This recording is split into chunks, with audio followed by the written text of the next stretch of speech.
can go for a second.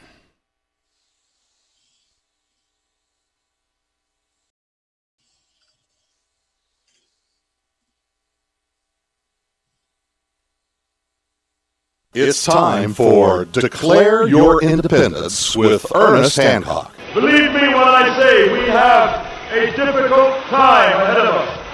But if we are to be prepared for it, we must first shed our fear of it. I stand here without fear because I remember that I am here not because of the path that lies before me, but because of the path that lies behind me.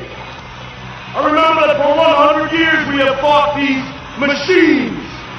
And after a century of war, I remember that which matters most. We are still here! Tonight, let us make them remember we are not afraid!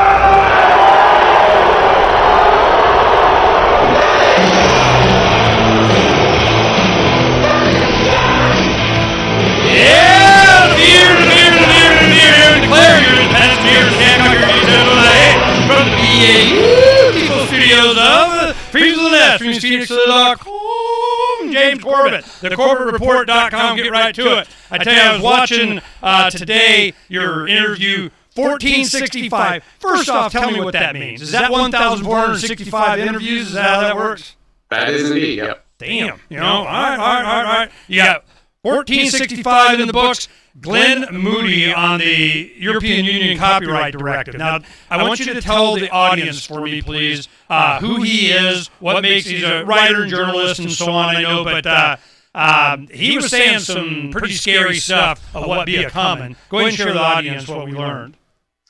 Right, Glenn Moody, for those who don't know, he is a writer, he's a journalist. He writes for a lot of outlets, including TechDirt, which has been covering the EU copyright directive since it was first announced and proposed and then rubber-stamped through EU Parliament, or whatever they call it, which, for people who weren't keeping track, you might have heard something about Article 13 and the link tax, but basically this was a copyright... Wait, link tax. I did hear something about that. I found that of interest. Go ahead and tell us what that is real quick. I'm just getting to that. So the EU Copyright Directive was one of these pieces of legislation from the EU Parliament that seeks to create a directive. It's called a directive. So that legally means that they pass it, and then every state, every European Union member country has to enact it in its legislation in the next 2 years. And that's part of the European Union? We're going to do it first. We're going to be the first to comply with this. Okay, so let's go ahead and explain that.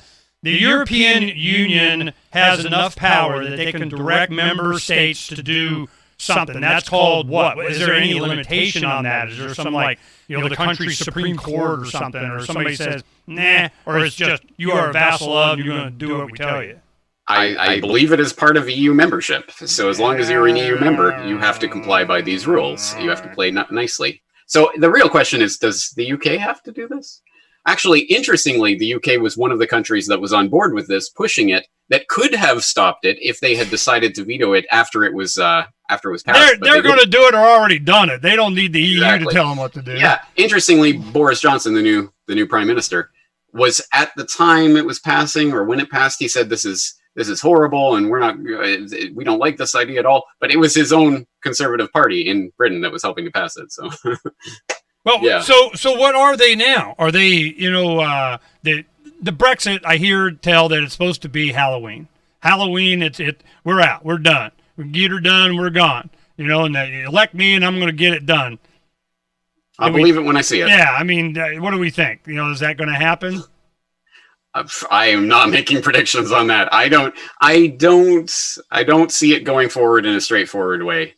No. But hey, I've been wrong before. I didn't think Trump was going to win. So there's been a lot of today we did. There's so much to talk about, but I want to get you first. I went to Freedom Fest. Talked with a bunch of guys up there. It was 2/3 Trump, big time. I mean, raise their hand, build the wall. Okay, this is like a libertarian event thing. Freedom! Yeah, it was. I tell you, in 2020 summer, it's going to be a thing in Vegas. Freedom Fest. You're a Trump guy? We're declared citizens of this particular geographical area as long as they manage to conform to all the checklist of Dr. Frank's culture checklist. Yay, freedom! My thing is that, it's so easy for me to look at this issue and I'm just going, and I think Doug Casey, he made that point. He goes, doesn't matter, build a wall, don't build the wall. You're going to get so overwhelmed by financial ruin, basically, that it's not going to matter. The wall's to keep you in. Newsflash, the wall is to keep you in the plantation. I know. I don't think they go, no, I'm just going that way. Is it okay? I'm good. No, I'm going that way. No, I think we'll decline your request. So, well, he also talked a lot about Glenn Moody is going on a lot about the tech that they're using, and their mindset and so on. Update us a little bit. So let's get to the meat and potatoes of this. Okay, so it's getting confusing because when the directive was passing, it was called Article 13. Now it's called Article 17, whatever. The point is, it would require any service, any online service that has people uploading to it to pre-filter any uploads for copyright violations. And what that means, under the Digital Millennium Copyright Act in the US, and I think the e-commerce directive of 2000 in the EU, and all these other legislations that have been passed, the idea was any site or anyone that's operating a platform where users are uploading content or even commenting or whatever, as long as the platform makes a good faith effort to remove any copyright infringing material when it's brought to their attention, as long as they're making good faith effort in that, then they're okay. But this is going to flip it around so that no, anything that ends up on your platform is your problem. It's your fault. Okay, as YouTube, Facebook, Google, they're saying we got this automated software that's going to check for copyright violation and whatever we don't like and blame the algorithm.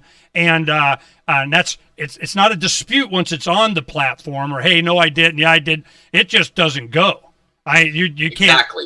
And here's the point of it. YouTube, I don't know about Facebook and the others, but YouTube, which is one of the main points here, already has this. It's called their Content ID system. It's been in place for nearly a decade now.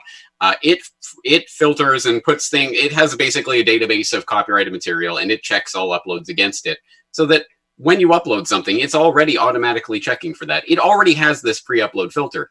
But at the point that Glenn Moody makes is any startup, any sort of like European competitor to Google or YouTube or whatever, is not going to be able to do this. It requires, it took tens of millions or however much money. They closed the door behind them. Investment for YouTube to be able to create the infrastructure to make this system and to keep it compliant and all the 18,000 legal hoops they have to jump through to make sure that it all works.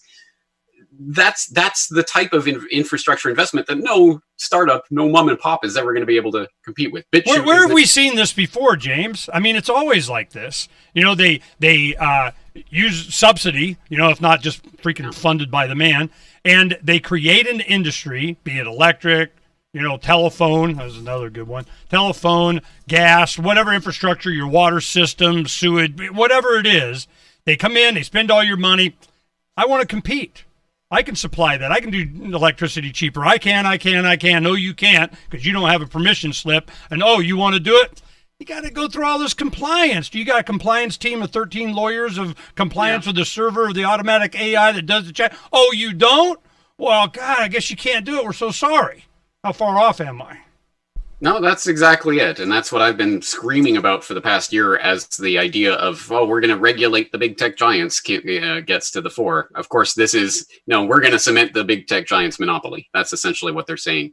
One of the other aspects of this EU copyright directive that passed earlier this year was the link tax, which, there's a lot of legal caveats to this, and it depends on which way each individual government implements it in their own legal code book and blah, blah, blah. But the general idea, it would be that even to use a few words snippet from a headline or whatever of another article on some website, you would have to pay for the privilege of doing that, essentially breaking the internet. The idea of even hyperlinking to some other article by using the headline or something would be, you'd have to actually pay for the privilege of doing that, which is nonsense. And of course is meant to basically eliminate independent journalism, because all the big the big journalist, giant, press publications would be able to create agreements among each other. Okay, we'll link to each other, blah, blah, blah. But anyone who tries to link to our content, whoa, no, end of the world, they're going to have to pay us big fines.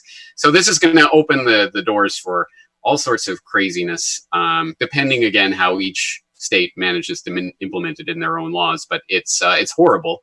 And the worst part is, as I was talking about with Glenn Moody in that conversation, is that there was just a leaked document that a German website published about a new, it's not even a proposal at this point, but it's just a working paper that the EU Commission is looking at called the EU Digital Services Act, which would basically implement this in all the worst ways that people were talking about with this EU copyright directive. People were saying, don't worry, it won't be so bad when it finally comes out. No, it's going to be even worse. It's going to apply to everything across the board, including ISPs. They're all going to be responsible for all content that goes through their pipes. Meaning, I love that when they use the word services. I just feel like, it's kind of like the bull servicing the herd, Here it comes, We need our service. So this is a big reason why we're doing what we're doing with your content and so on, and making it, and it was talked a lot, quite a bit, of course, there comes Ernie, get your shots, he's going to say IPFS, but it was,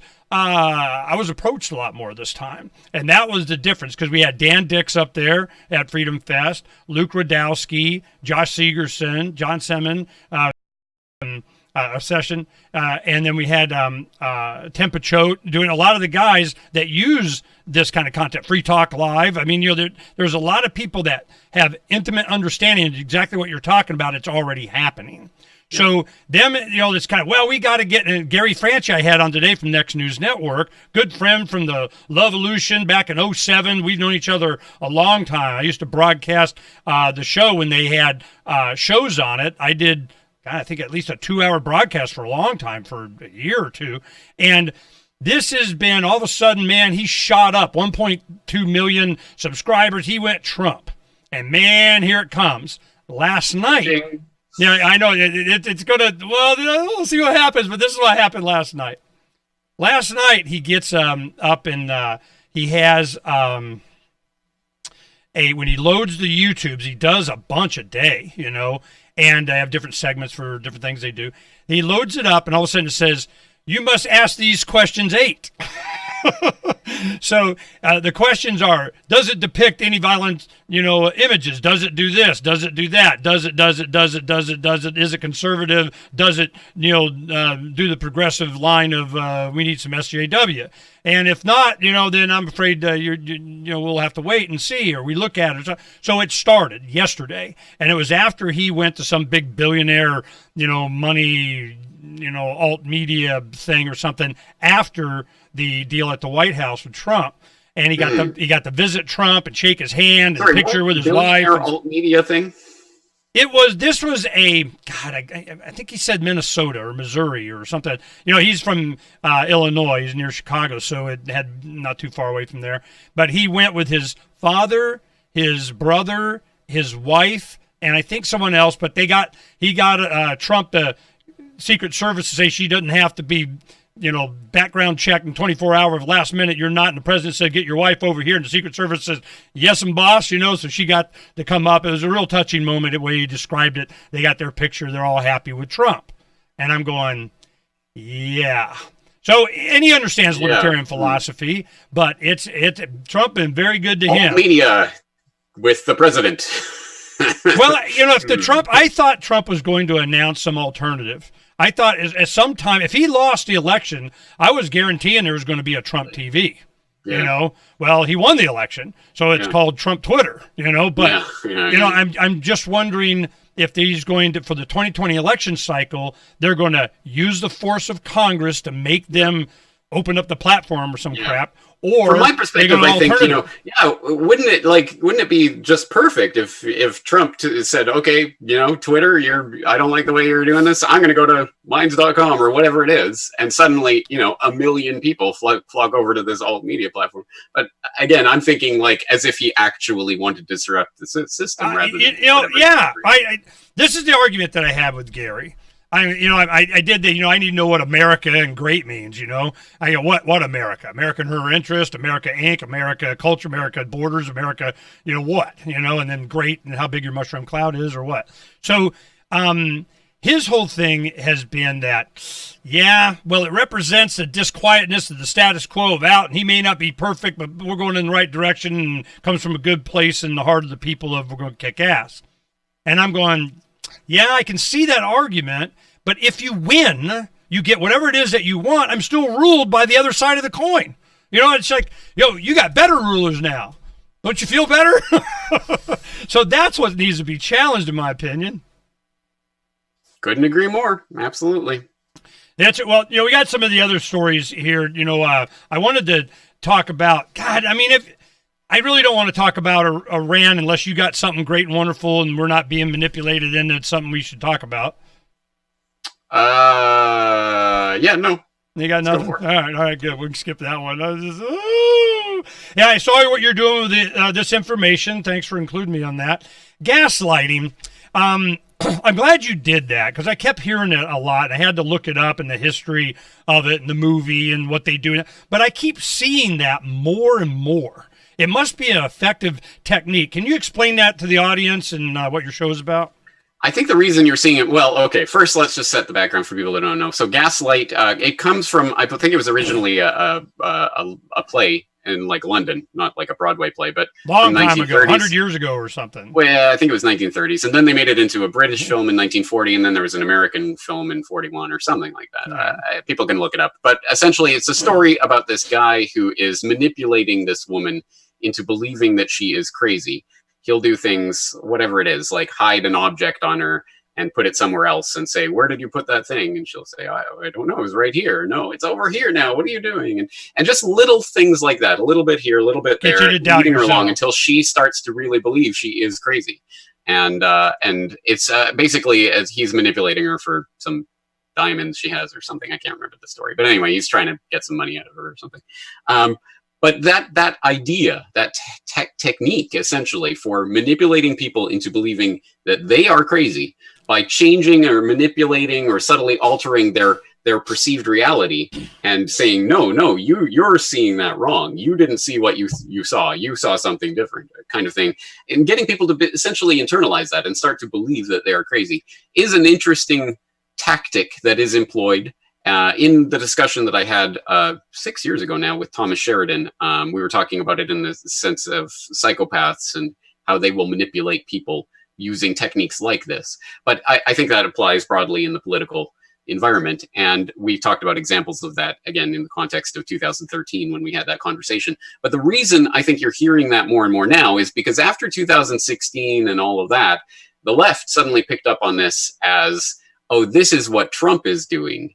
And this is the whole, it's the biggest inauguration ever. Even then they show the pictures and it wasn't the biggest inauguration ever. He's gaslighting us. That's why it gained such currency, and it's gained currency on the left essentially as a kind of an anti-Trump thing. Yeah, just to round out the story, as I remember in the play, it was trying to convince her that nobody changed the gas light. It's kind of up high and then they turn it down. I didn't do it, that kind of thing.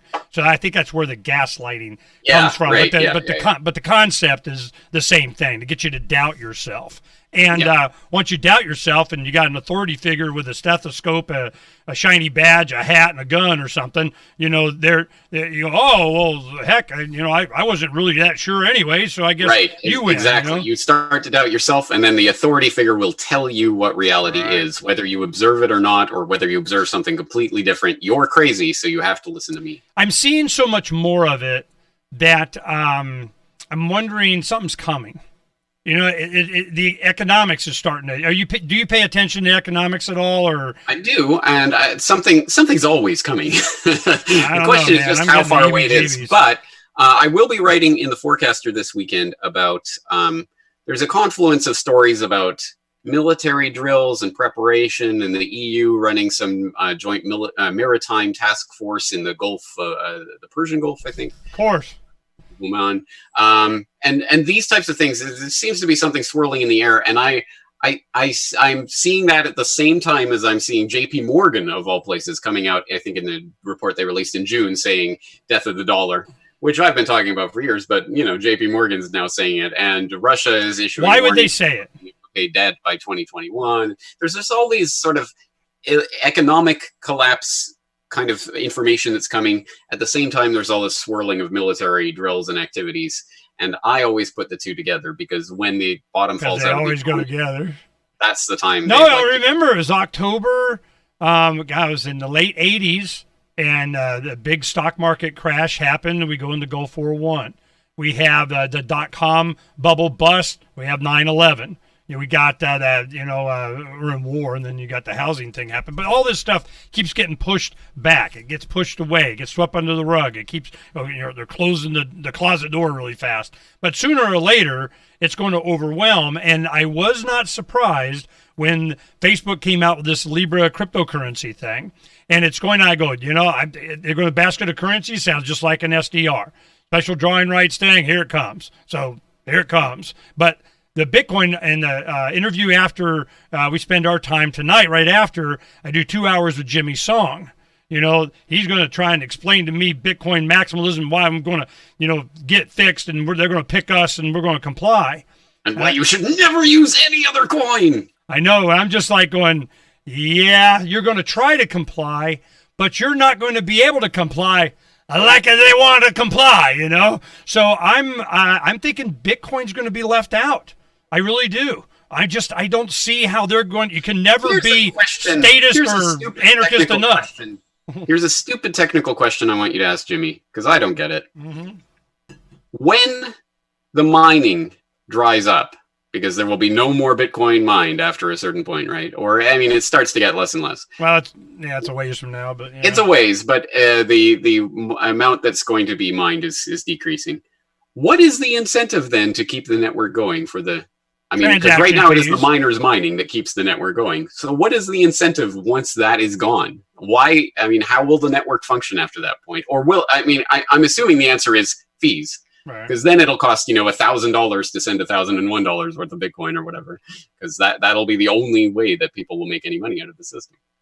I'm putting on here, what is incentive after mining reward ends? James Corbett. All right. So I'll get an answer from him, Pinky Swear. Is, but I've heard this stuff before. I talked to these guys, and Jimmy Song, I assume he's coming on. He confirmed. I'm like, okay, you want another bite of the apple? Let's do it, man. No commercial interruptions, and you explain it to me. And it's, Tone Vase, when he comes on, he's a good friend, but he's a Bitcoin maximalist. And he goes, the smartest guys. Well, this is who he's talking about. So I'm like, all right, bring on the smartest guy. Well, he was on for an hour during the live show, and he wasn't able to convince me, so he wanted another crack at it. And I'm going, all right, well, bring it on. You seem like a nice enough guy. We got along fine. We get some information. But I can feel when I'm being, campaigned, for lack of a better term. And the campaign is for whom and for what? And I'm not quite sure yet what Bitcoin wants to be. And it seems like they want to go off-chain to be able to give it its scaling ability. Yep. And that is the... Yeah, don't your worry customer that you can actually use it. We'll create a Lightning or some sort of secondary layer, which, by the way, will all be KYC, and you'll have to give all your information, and everything will be completely surveilled. But don't worry about that. What, you want to actually buy things with Bitcoin? Oh yeah. I go, I need bubblegum money. And that came from Tone. He goes, what do you want? Bubblegum money? I go, hell yeah, that's exactly what I want. Yes, please. So it's going to be an interesting conversation. But I tell you, all of the conferences and everything I've gone to, and I see a lot of the Bitcoin guys, and they yak it and do whatever in media and stuff. And it seems like privacy is not an issue anymore. Certainly not with Bitcoin, not with Jimmy. He's like, no, it's the 21 million of that's all you're going to have, and that's what we need. And, and if you don't have that, you don't have nothing. That's the only thing. And everything else doesn't matter. Therefore, it's perfect. That's it. Yeah. That's it. That's their claim to fame. And I'm going, well, there's others that do that. Nope. Weren't around first. Don't have the longest chain of the blah, blah, blah, blah, blah. And one thing I didn't press them on, I will a little bit more, is understanding of quantum computing. And it is like, boom, it's broke. you're going to have to quantum tie up of something. So we'll talk about that. That'll be interesting. But what do you think is Andreas on? I'm more interested in what he has to say. I'm sorry, who? Andreas? Andreas Antonopoulos. We used to have Andreas on a regular basis, but I was critical of, we are still friendly, but I was critical of him for the same reason. Yeah. That they were so Bitcoin. I don't think he's so Bitcoin maximalist anymore, but, they're so Bitcoin. He wrote a book on Ethereum, and I guess he got a lot of flack from people. Why are you pipping Ethereum? See, I'm telling you, man, it's a thing. If you don't go the maximalist route, they deplatform you. and Reddit and everything else. I don't know. It seems like that. And that's one of the parts of our conversation was, why is there such animosity between competition from a decentralized, supposed to be competition, for the monetary? I don't understand that philosophy, because they have some kind of vested interest in something. And I'm wondering with whom. And I think that they counted on something from the system, the banking system, that's not going to be there, because they're not going to be able to be compliant enough. And when the Libra comes in with, I don't know, half or probably more than half of the dollar, and then a little bit of euro and a little bit of this, and maybe they'll sprinkle some gold on it or something like that, and they'll call it, boom, it is, super currency or something. And then do you think countries like Russia, China, or whatever, they'll create their own, or will they allow it? Well, they're already creating their own. I saw that headline from like Cointelegraph or CCN or somewhere that said, in the wake of Libra, China is creating its own digital currency. But I'm like, no, they've been creating it for years. I've been writing about. They're prepping the digital. Vitalik Buterin from Ethereum was meeting with Putin. Yeah. Did you see that one? I think I did. Yeah. Something like that. And I'm going, yep, here we go. So I'm seeing decentralization. Yeah, it's coming. And this actually goes back to what we were talking about before with the whole EU copyright directive and everything. We are starting to see the segmentation of the internet, and that's going to play out in the segmentation of, I won't even call it cryptocurrency, digital currencies. There will be national digital currencies. That is where this is heading. Well, what do you think of Maduro doing? He had the Petrol, and then I just didn't hear about it anymore. It's like, he even made. Why. Well, you got to pay taxes in it. You got to. I mean, they're really pushing it. But if it wasn't working, or they weren't using it, or something, they would be touting the crap out of that. And I'm wondering, why is it working? Not, I don't know. I haven't checked on it lately, but I did write an article about it for the Forecaster when it first came out, February 2018. Venezuela's new cryptocurrency is a scam, where I underlined the point that they said, oh, this is backed by oil, but it really wasn't. And I wrote about the details of that in that article, so people can go through that. But yeah, no, it's.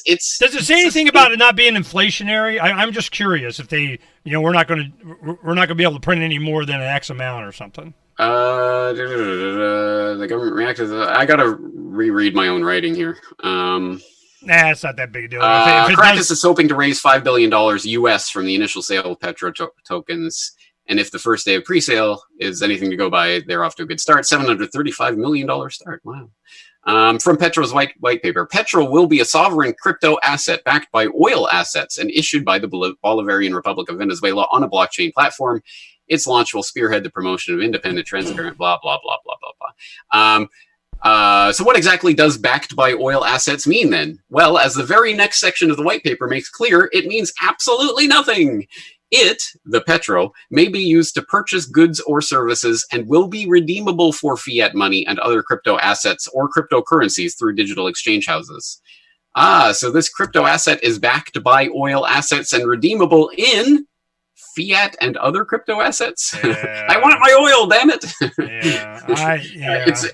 It's all just hand wavy nonsense. Oh, it's tied to the index, the oil index, and that's the way we're calling it backed by oil. But there's no physical oil physically backing this. Yeah, I mean, it's not like a Federal Reserve silver certificate. You're showing up and getting your bucket of oil.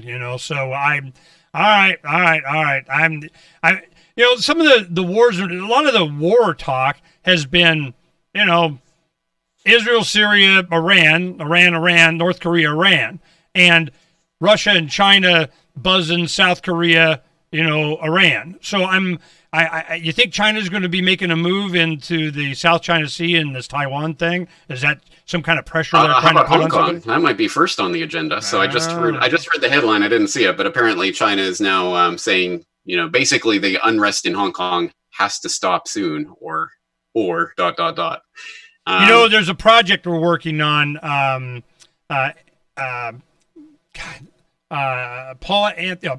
Anthony Peters, and he is a young man that used to be with Fully Informed Jury Association. I don't know, he may still be executive director or something, fija.org. And he's an actor, and he did a movie called Tank Man. Have you ever seen this? Just recently as a documentary. No. It's called Tank Man, about the Tiananmen Square guy with the tank. I mean, with a bag standing in front of the tank. And it's just a 20-minute short film that follows him from him waking up in the morning, and his wife and kid and parents and what was going on around him. It's just a dramatized version of what that guy's day might have been like. And it's very powerful. It's short, and they went and showed it at Pork Fest. They showed it at some other stuff, and then they went to Hong Kong a couple weeks ago. They were there during some of the protests. They're showing it to people. I go, sounds like you need a lot of DVDs. Really? But Ernie, think about what you're saying. So here's a completely fictional account about this guy that we don't know, but his day might have been something like this. And why are we putting this?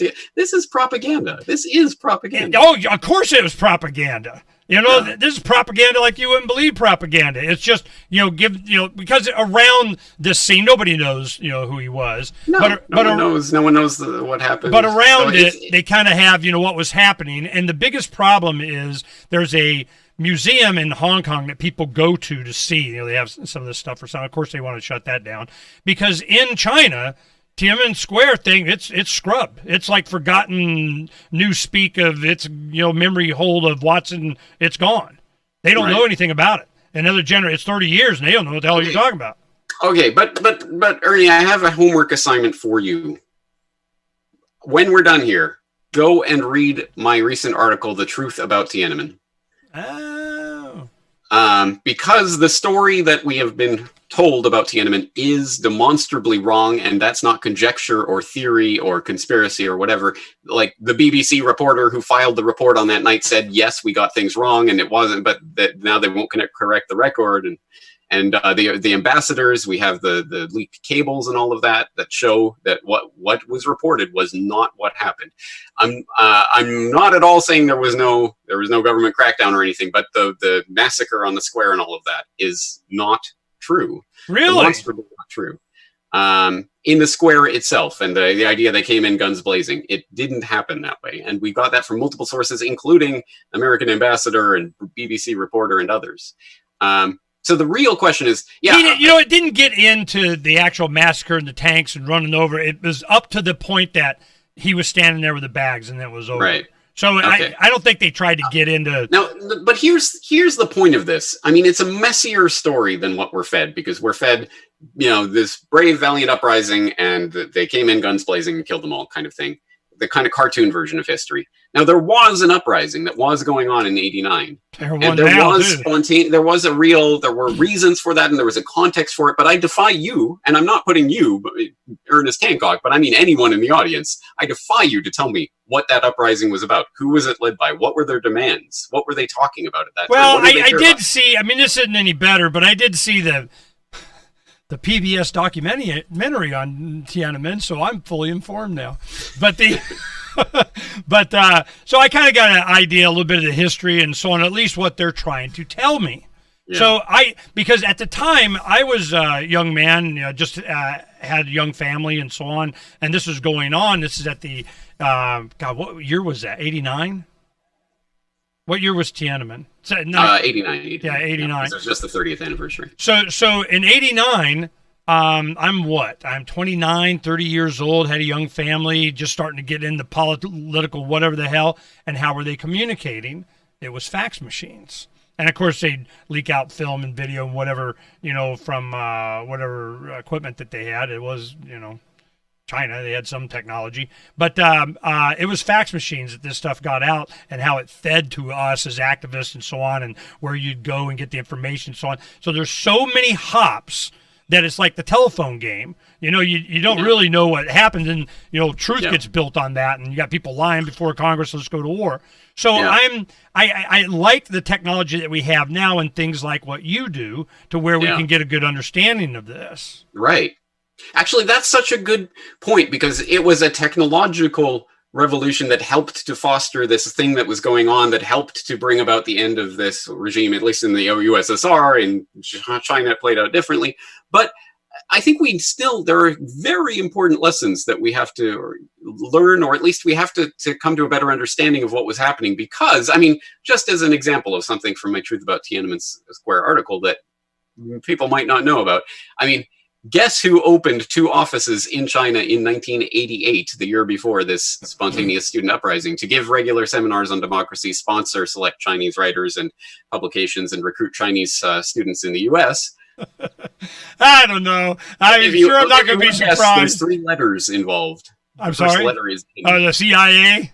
Yeah, basically. NED, but yeah, the CIA. The National Endowment for Democracy opened 2 offices in China. Guess who was the voice of this revolution as it was happening? It was VOA, the Voice of America, whose Beijing chief, who was a CIA operative, of course, admitted on the record, provided encouragement, provocation, strategic guidance, and tactical advice in round-the-clock broadcasts as this was playing out.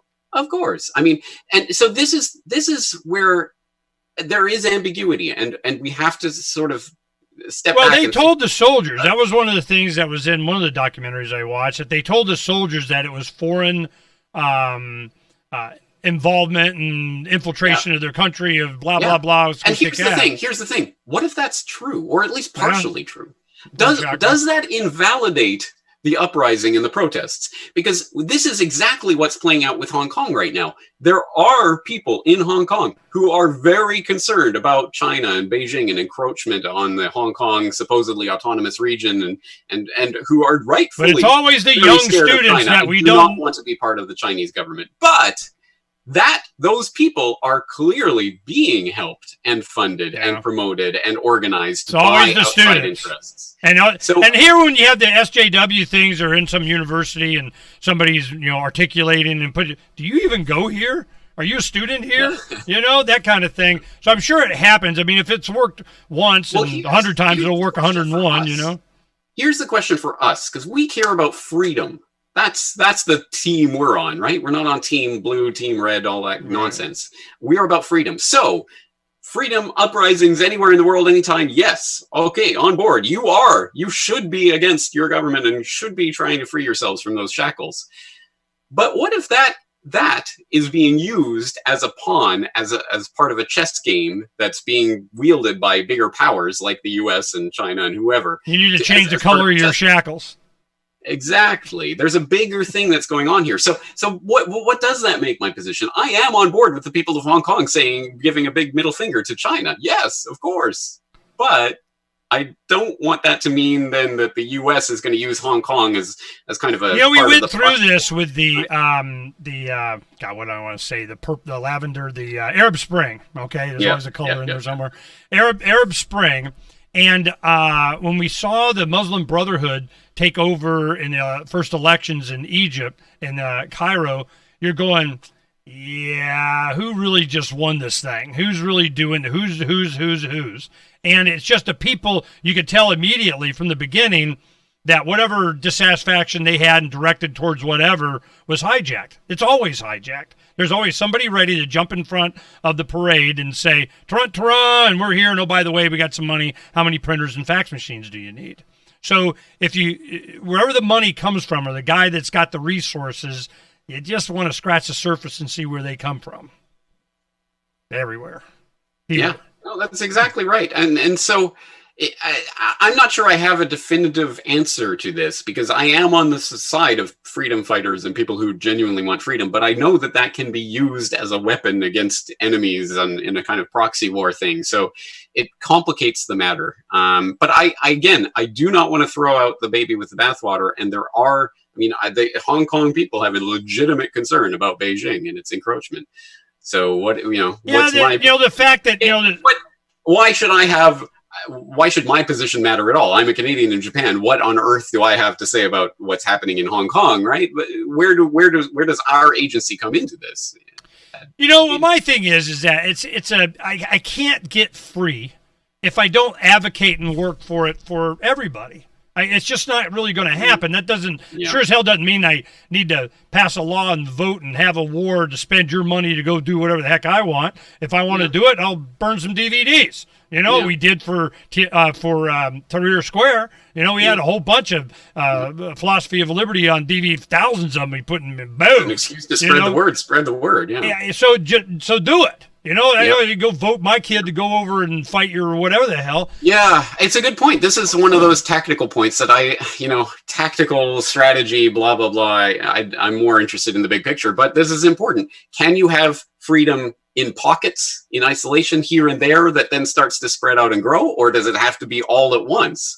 And if it has to be all at once, then it has to be kind of this worldwide consciousness revolution that'll be generations down the road. It's just opinion. I don't know if that's I'm telling you, James, I am so convinced it's just general public opinion. And that's where your power comes from. You know, it's just, I have an opinion that government sucks, freedom good, government bad, bad, bad, bad, bad. I got a whole bunch of bads, okay?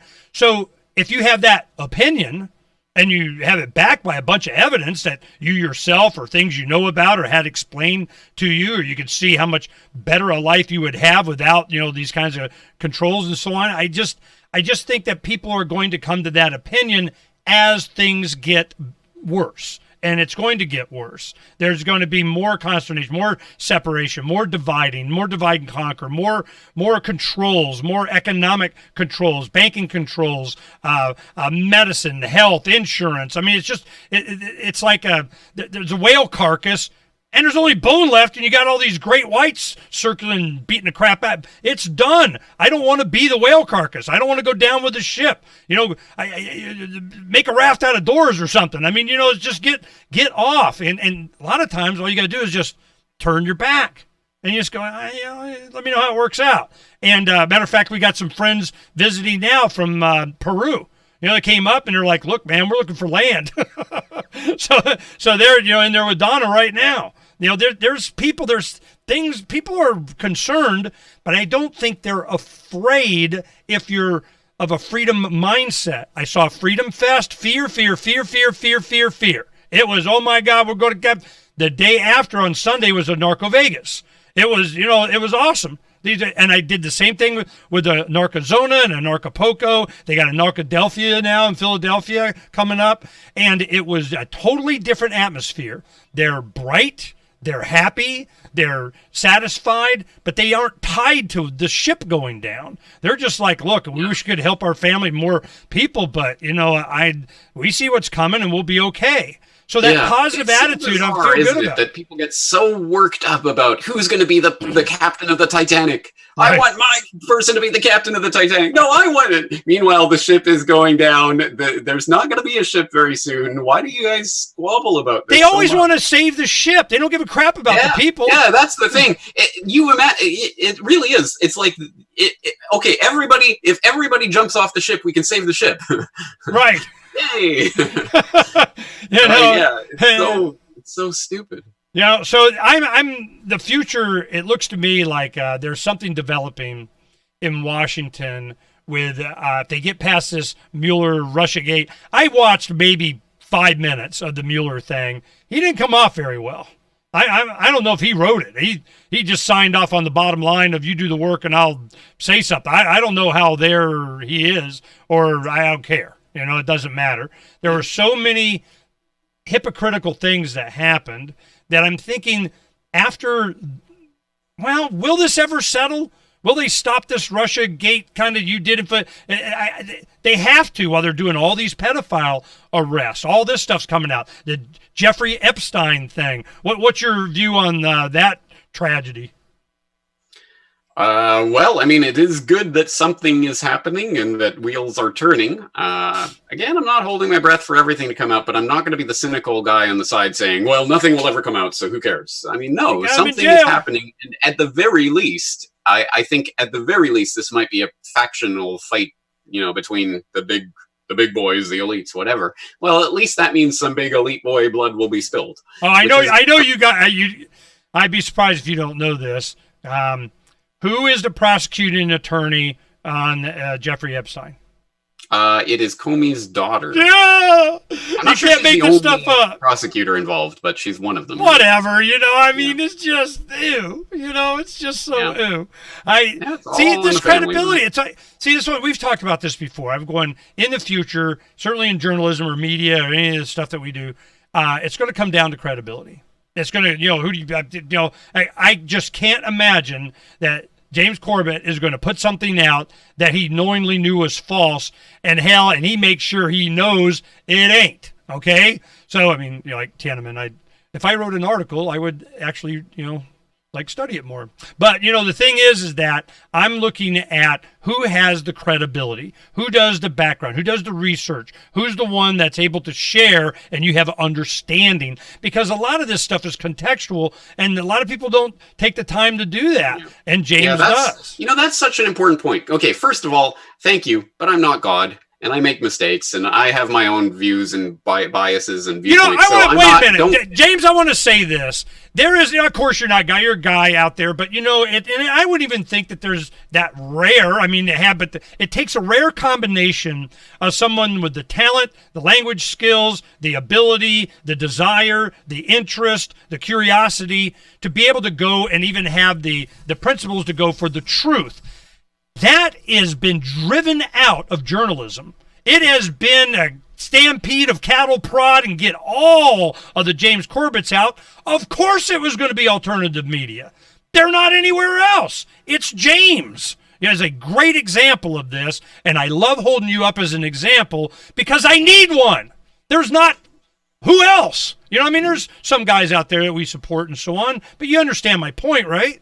I do. Unfortunately, yeah. I look at it from the perspective, I tell this story sometimes. I remember, it must have been 2008, because it was around the time of the Lehman collapse thing and all of that nonsense that was going on. And I remember there was an interview Jon Stewart did with Kramer. What's his name? Jim Kramer? Crazy, coked up, Mad Money guy. Oh, yeah, Mad Money with all the sound effects. Yeah. Jim Kramer. Yeah, Jim Kramer. Yeah. And so Jon Stewart was having this Jim Kramer conversation, and I remember watching that, and it was good enough. You know what I mean? It was like, oh, here's someone who's actually really asking questions and really holding this guy's feet to the fire and really bringing up some important issues. That and I remember at that time thinking, you know what? If this was just the general level of discourse on mainstream TV, I probably wouldn't even feel compelled to be doing what I'm doing. It's because this is such a rare example of people having a real conversation about important issues. And of course, it was within a certain controlled context and all blah, blah, blah. But if it was even just that much, I probably wouldn't even be compelled. What I remember about that interview was that Jim Kramer laughing it off. Yeah, well, we're here. Yeah, well, they lost $1 billion. I do my job. I'm going, he knows what role he's playing. And he was out there like he was a Carney Barker along with Jon Stewart, just entertaining the people. And he goes, man, I entertain them. They lose a lot of money. Not my problem. Because he's just... Stewart Leibowitz, of course, the brother of the guy who was the head of the New York Stock Exchange, clearly doesn't have clean hands in any of this, let alone his 9/11 cover-up and all of that. So I'm not venerating Jon Stewart, but I'm just saying it's only because of the perspective, absolute deplorable state of the conversation that is held up as the mainstream acceptable, allowable conversation that I felt I couldn't do anything other than come out and try to do it myself because it's just so horrible. I know the exact same feeling. That's how I got involved all of this in the beginning. I was looking for someone to help. I did the candidate thing. I went and talked to people. I even talked to friends from high school and college. And I just look, somebody needs, does anybody I really didn't, because I'm not, no, not me. If you listen to what I got to say, you got issues. But, my thing was, which is why I make an effort not to be a liar. not to tell a falsehood, uncover the secrets, exposing the lies, because that's what I wanted and needed, but you couldn't find it anywhere. It was the Libertarians. It was early in the 90s, the Libertarians going, yeah, didn't you get the memo? This is how government works. This is how, I'm like, wow, I got a lesson in like 3 months, man. Boom. Yeah. I'm like, okay, I get it. You know what? You bring up such an important point. We need models for a better type of conversation and a better type of way of presenting information, because our models are all based on these stupid clown carnival barker type personalities that come out. I know everything. I'm the best. Here's the information. If you don't like me, you're one of those evil scum, blah, blah, blah. That's the type of thing that passes for conversation increasingly, especially on the clickbaity internet. We need more models of people saying, here's what I've got. This is my information. Here's the way I put it together. Here's the limits of what I know and what I think I know. And here's why I think I know it. Now, what do you guys think? We need to model that conversation alone, just so people understand that is how we come to a better understanding, not this stupid bravado, chest-thumping carnival barker nonsense. Did you see the Jon Stewart interview he did on Crossfire with Tucker? And Yep. That was awesome.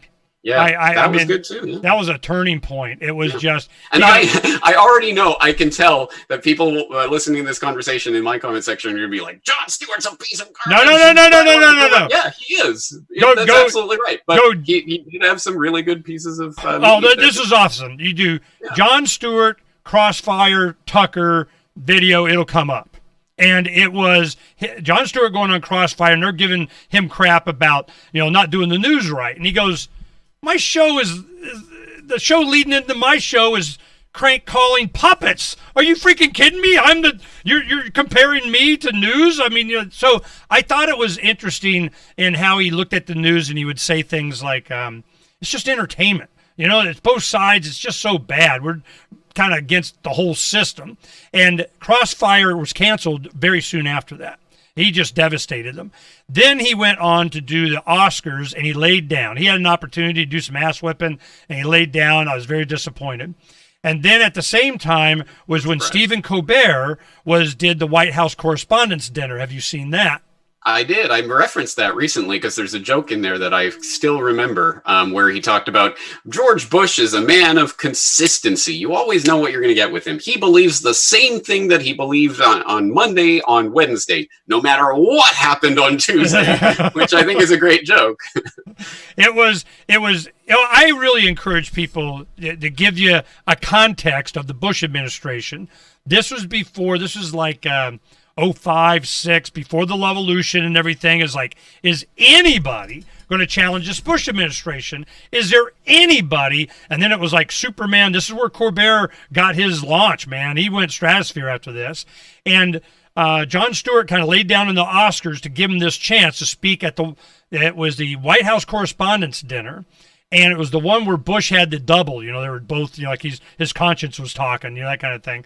So that White House Correspondents' Dinner with Jon Stewart, Jon, I'm telling you, you would be shocked at how creative they were in bashing the Bush administration. It was amazing they got away with this. Now, Laura and George weren't happy about it. Yeah, Colbert used to be, again, incredibly good at times because he would mock the kind of right-wing position, but he actually took that position in his fake interview things and made actually compelling arguments against some of against what he actually believed. But he would sometimes take the strongest argument against what he was believing and put it to his guests. Yeah, because he played the conservative. He was like, doing the conservative thing. He hammered on Scalia. He hammered on the generals. It was amazing. Compare all of that to the current context where now it's Colbert making jokes about Trump being Putin's caucus. Yeah, they sold out. All these guys are sellouts. And then when you had... And Stewart with the parading on the corpses of the 9/11 responders as if he's some sort of hero of 9/11 truth or something when he's been instrumental in the cover-up of 9/11. So I'm not venerating these people, but there are specific examples we can point to of saying, that was compelling media. That was the type of conversation that if it was modeled more widely. Yeah, it was the kind of journalism that I would hope to see when something creative instead of this, CNN, what's his jerk with the book of who I don't care. You know what it comes down to? Just some tiny bit of self-awareness, just tiny bit of honesty, even just a little bit of, this is stupid. This is it's embraced. This is nonsense. Calling out what it is that we all plainly see and understand, but instead everyone plays into it and does the chest thumping, I'm right and I'm going to rage against you, outrage, and it's all just wrestling soap opera nonsense. And we know it. We all know it. Everyone who's participating in it knows it. Everyone who's watching it knows it, but we like the show, so we go along with it. And it self-generates. Then it becomes real thing where that's not what I'm, the one thing I don't want to leave the audience on the idea that, the left or these guys, they have great and wonderful, so that's not the point. My point is that good journalism is good journalism. You may not agree with Glenn Greenwald about a lot of the stuff and all the crap that he does and everything. I'm just somebody asked a freaking hard question. Somebody do that. If they would do that, I would be happy. And I'm waiting on that. And we have so many good examples, such as James Corbett here. But those are the ones that are deplatformed, pushed down, and you're not allowed, and you can't, and you're competing, and not you.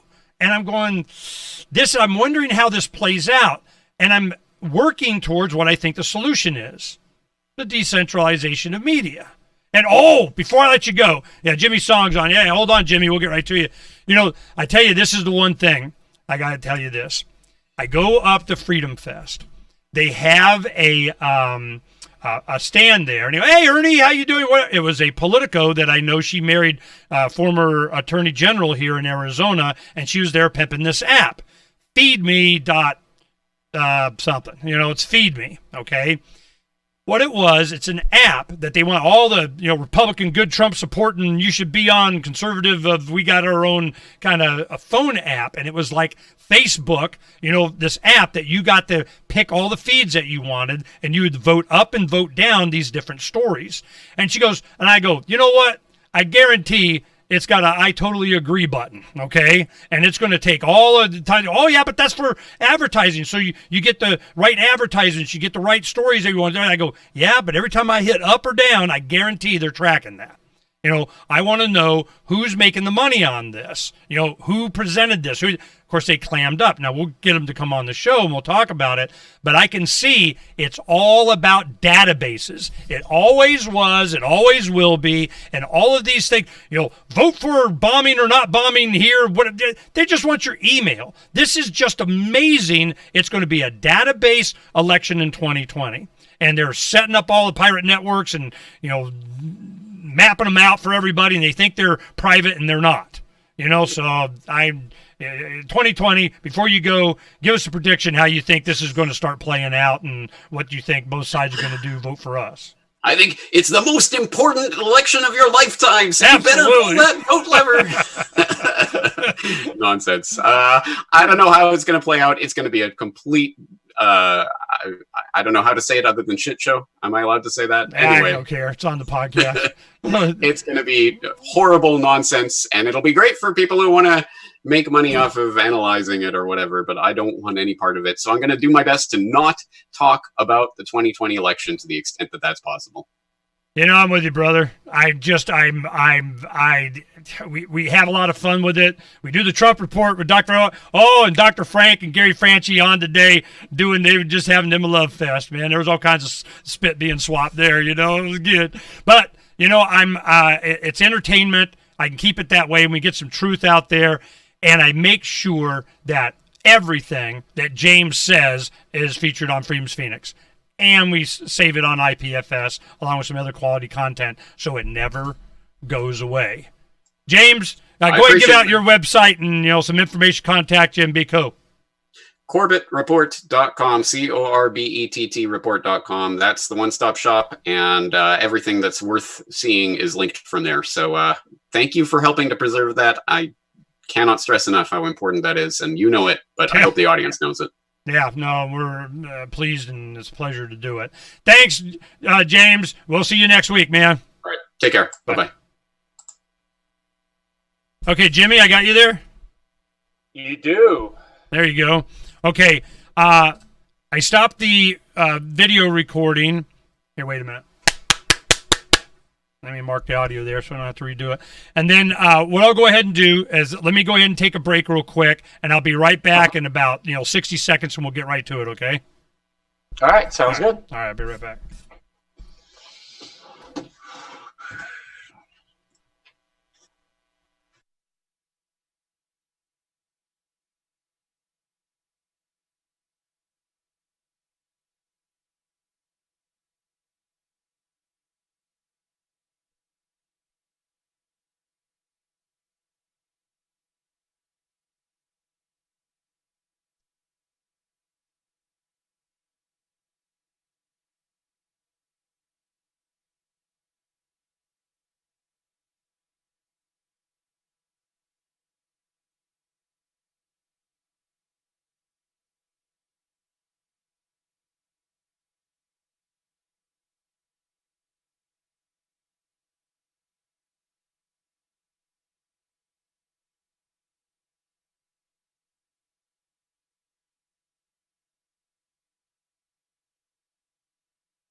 I can't hear you. All right, Jimmy, I got you. Yeah, you Ready? got me. All right. Yeah, ready to go at it. All right, let's do it. Hold on. How long are we going to go for? I got it set for 2 hours, but we don't have to do all that. I'm just going to make sure that you get to say your say. I get to say my say, and we're said, but we don't have to go any longer than we need to. Okay, sounds good. But I blocked it open, man. I was like, give me every chance, man. You got your chance. No commercial interruptions. You get to say it, all right? All right. All right, We'll here we do go. it. Now I got, the bio I got here, Bitcoin developer, educator, driver, entrepreneur, wrote a book. All right, cool. All right, here we go.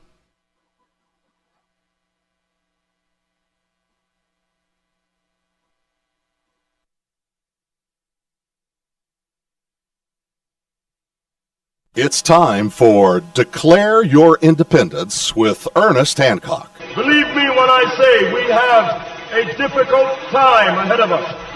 But if we are to be prepared for it, we must first shed our fear of it. I stand here without fear because I remember that I am here not because of the path that lies before me, but because of the path that lies behind me. I remember that for 100 years we have fought these machines. And after a century of war, I remember that which matters most. We are still here! Tonight, let us make them remember we are not afraid!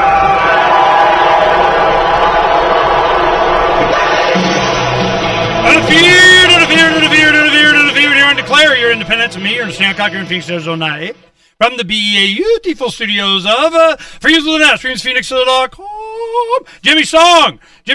Yeah, you don't want to hear me sing. You want to hear Jimmy Song talk. Jimmy Song is a Bitcoin developer, educator, entrepreneur. He's an open source contributor to many different Bitcoin projects and is the author of Programming Bitcoin. Jimmy is a lecturer at the University of Texas in Austin and is a speaker at various Bitcoin conferences around the world. You can get his book on Amazon. We got all up on the archive for today. So you want to go, know what's up with Bitcoin. Programming Bitcoin, which I would imagine is for programmers, right? Jimmy, I got you there? Yeah, I'm getting some interruption. Well, you can turn off your... My Wi-Fi might not be the greatest. Okay, I tell you what we're going to do. Turn off my video? Yeah, turn off your video, and I got some graphics that we can do so that entertain the peoples, and maybe we get a little bit better. We'll do that. Let me see. I go here. I got skills, man. Hold on. Let's see, where did Donna put them? Jimmy Song. Well, go ahead and while I'm working on getting you set up with some graphics, go ahead and let the people know who you are and your claim to fame. And you're one of the smartest guys in Bitcoin. You're the man. You're the developer on the inside. We finally got someone that can tell us what's up and answer our questions. And he's gonna market us. Yeah, Bitcoin's it, man. He's a maximalist. So go for it. Yeah, I've been a Bitcoin person for, I guess, about 7 years now, and I mean 8 years, I guess. 2011 was when I started, but 2013 was when I really started coding in it, started contributing to open source projects and so on. So I've been doing this for a while. I guess my quote-unquote claim to fame is that I've written a book on teaching programmers about Bitcoin, so I'm very familiar with the subject matter and know the technical ins and outs of it. Well, give me the comments on the book. Somebody that's a programmer and they get, because I mean, when I talk to you guys and you go all geek on me, I'm like, oh, seriously, it's like I'm talking to a doctor or military or something. What the hell does that mean? So when you're doing this is for programmers or somebody to learn to program it that doesn't have a base knowledge. But I mean, you pretty much wrote this for developers themselves, right? Yeah. So if you know programming, but you don't know Bitcoin, it's kind of a very frustrating road, or at least it was when I got into it, because you don't really know where to start, and it's difficult to know what you need to know first.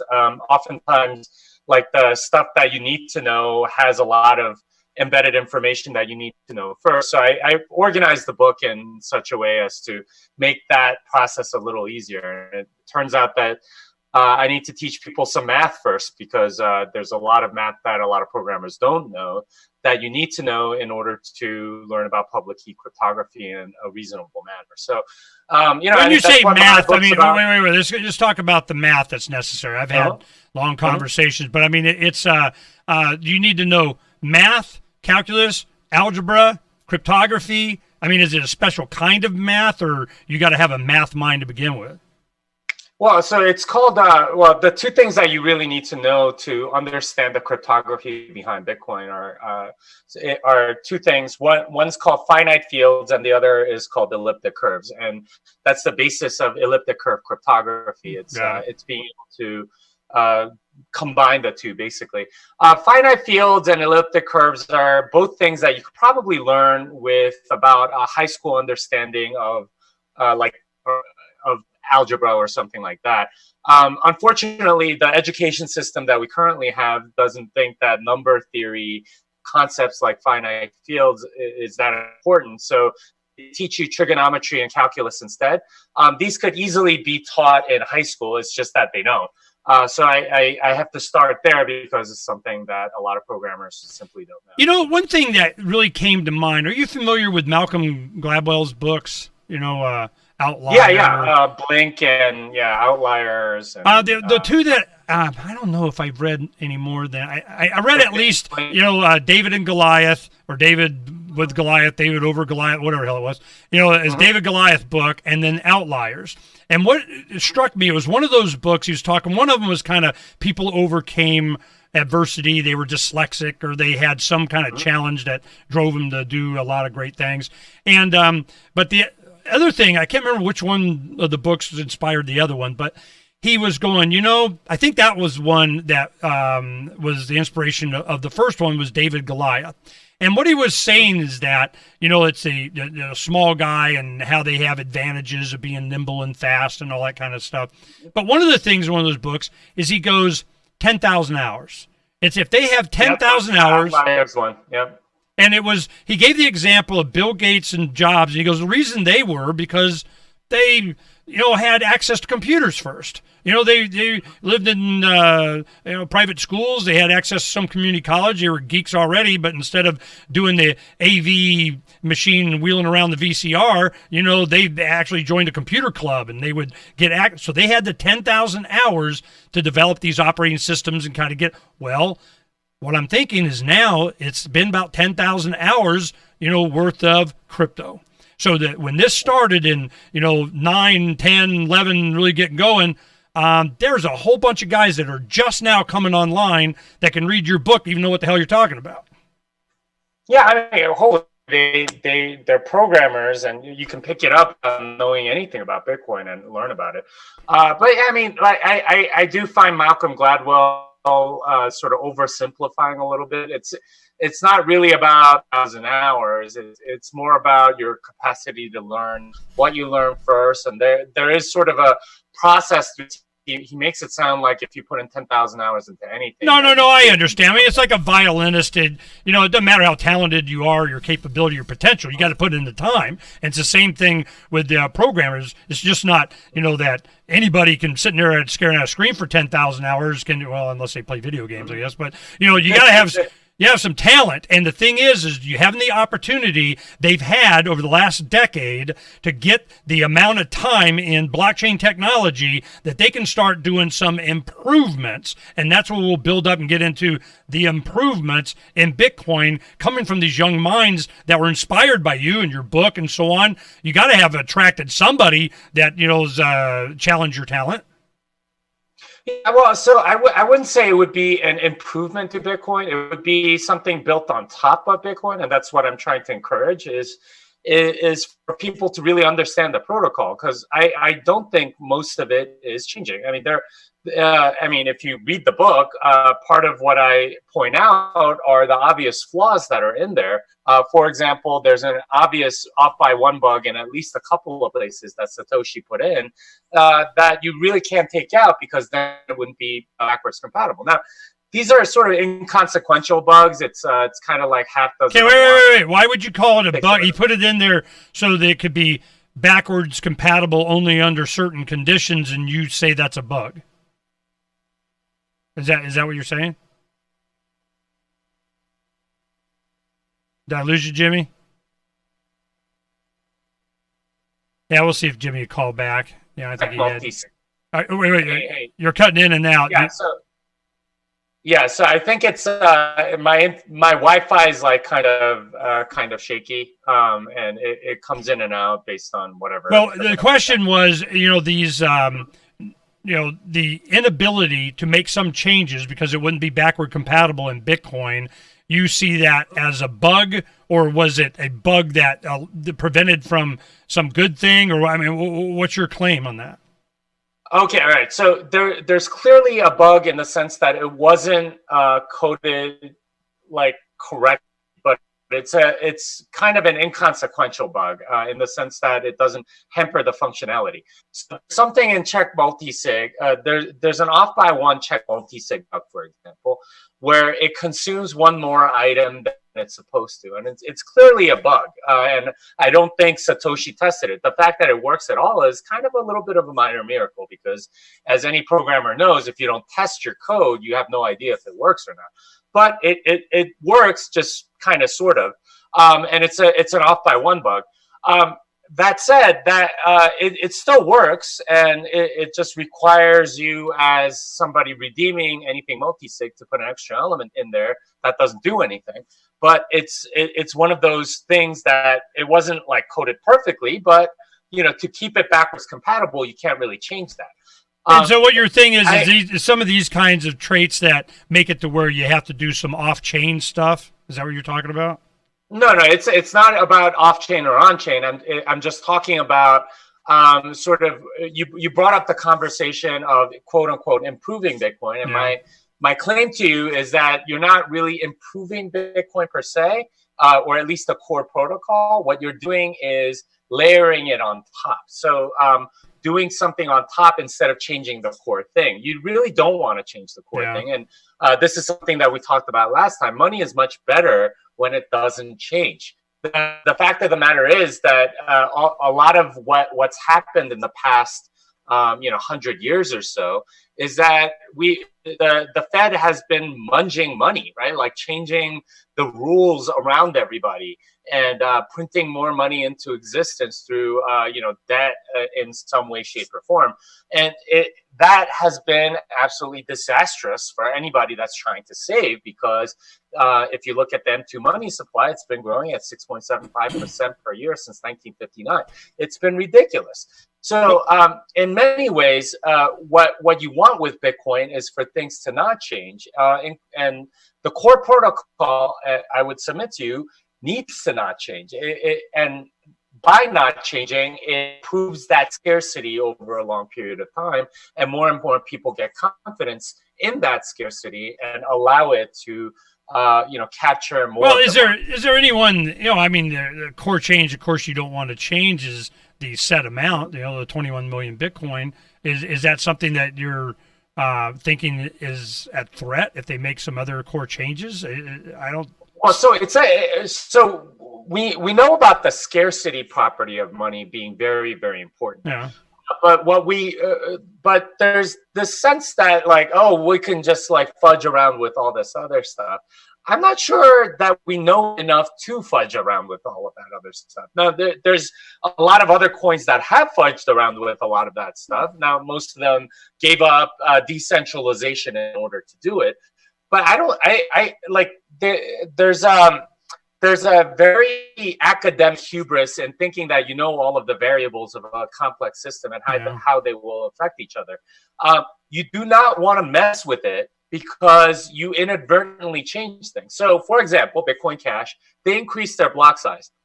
And this is one of the variables that I'm sure you're thinking, this is flexible, or you can switch this around and change things around and see what happens. And this is exactly kind of what the Fed does with interest rates and open market operations, things like that. You do not want to experiment with core stuff, largely because we don't know enough, and there's no real easy way to know enough. When you increase the block size, what you're doing is you're taking a lot of full nodes offline. What you're doing is making it more expensive for people to validate everything. You're giving more power to a smaller group of people. When you're increasing the block size, you're decreasing the fee market. You're changing all sorts of economic incentives. So in a sense, like, it's not just about the scarcity. There's a lot of other variables within this system that you really don't want to futz around with. This is exactly what the Fed does, what every central banker does, and we've had all sorts of disasters as a result, because you have this illusion of knowledge and thinking that you know how to control a complex system, and every evidence shows that you really don't. I mean, you could influence things. My only thing is that, one, I got a question from James Corbett. He wanted to make sure I asked you this. I'm going to get it out of the way. And I'm pretty sure what the answer is. But what is the incentive after the mining reward ends? What's going to keep, and I know it's going to be fees and so on, but answer that question. When that ends, this ecosystem that's been created, one, I'm thinking there's going to be 15 billion different ones past. I don't know. Maybe Bitcoin will last for hundreds of years. What's your argument? After the reward. It's supposed to be the fees, and here's the thing. Right now, a lot of people suspect that we have way more security on the Bitcoin blockchain than we need. Right? We're using a lot of electricity to have these proof of work hashes that have a lot more work put into them than maybe is necessary. But part of that is the inflation schedule of Bitcoin. It is limited at 21 million, but right now we're just shy of 18 million that have been issued. So in a sense... Well, it's going to be a while. I mean, what are we talking about? What's the year? Well, it goes to zero in the year 2140, but it halves every 4 years. So in about 12 years, 8 to 16 years, somewhere around there, we're going to start seeing fees be more than the block reward. And that is a very important transition, because right now a lot of miners are mining only for the block reward and not really the fees. At some point, it's going to have to transition. And we have these step functions where we're going to see a little bit of that. But yeah, I mean, isn't it halving again here directly? When's it halving again? The next halving is in May, which is less than a year from now. The one after that is 5 years from now, 9 years from now, and so on. So I mean, somewhere around 8 to 16 years, or 9 to 17, I guess. We'll see more of that transition happen, and and we need that, because that's going to be the ultimate security of Bitcoin. Now, how exactly that's going to play out? Again, it's a complex system. It's very difficult to predict what will happen in a complex system. But I do think that the market will find an equilibrium, and whether how much that means security. At worst, I think you'll have to wait for a few more confirmations in order to be sure that it's not going to be overtaken with some sort of... let's talk about that a little bit. There's innovations in just computing power, and we cover quantum computing here quite a bit, and I watch a lot of videos. I try to get an understanding where I can at least mimic the words and explain it to the audience and kind of have an idea of something. And so I get into it in the weeds a little bit, but the bottom line to me, it seems that SHA-256 is at threat. When quantum comes on, it's going to end. It's ours now. So, I mean, are we just whistling past the graveyard, or what? No, I don't think so. I've studied a little bit of the quantum computing space, and I am convinced it's not anywhere close. And even if it came online, it wouldn't have the capacity to be able to break SHA-256. Now, I don't know how much you've studied, but here's what I know. Every quantum computer that's in existence right now, every project that's doing it right now, they need to be like a fraction of a degree above absolute zero. That means that every quantum computer that ever gets produced has to also operate at a fraction of a degree above absolute zero. Now, I don't know how many things you have in your life that operate at a fraction of a degree above absolute zero, but I'm going to guess it's very few. There's not. No, I'm not worried about individuals doing. I mean, and it may be coming, and it'll be crowdsourced, and it'll be. But that's not my concern, Jimmy. My concern is the NSA, is state actors, is somebody that's got. Okay. Well, no. But that's just one piece of it, right? Like you need these computers. There's half-life, coherence issues, variance issues, and it gets exponentially more difficult the more qubits you have, and so on. Yeah. And it's extremely, extremely difficult to make all of these gates open. Now, even if you built a computer, a quantum computer, the best known algorithm that you have on a quantum computer is the square root of what's on a conventional computer. Now, the best algorithm on a conventional computer to break SHA-256 is a brute force attack. So that means you need to go through 2 to the 256 operations in order to do it. Now, that's way more than like the number of atoms in the galaxy. In fact, it's more than the number of atoms in like a billion galaxies. So I mean, it's not feasible. You can run like a trillion. I've had this conversation, and it just, you know, I'm from a layman. Let me finish. It's a square root of that. So it's 2 to the 128th. That's still impossible for conventional computers to do. Quantum computers are many orders of magnitude slower. So we're nowhere near any of that. So first you would need to get to be able to compute to 2 to the 128th. Okay, you're giving me numbers that is like doesn't mean anything to me. So we'll go on to the next one. But my impression has been, Jimmy, I have me 30 years of doing this kind of stuff. I've been told stuff was impossible way too freaking many times. And it's just. And I've been told way too many things have been possible where they weren't. Like I've been told cold fusion is just around the corner, and that like we're going to have these like nuclear energy reactors that can supply entire cities with like 1 gram of atoms or something. I've been told that we're going to have moon bases in 5 years. The technology doesn't progress just because someone declares that it's going to.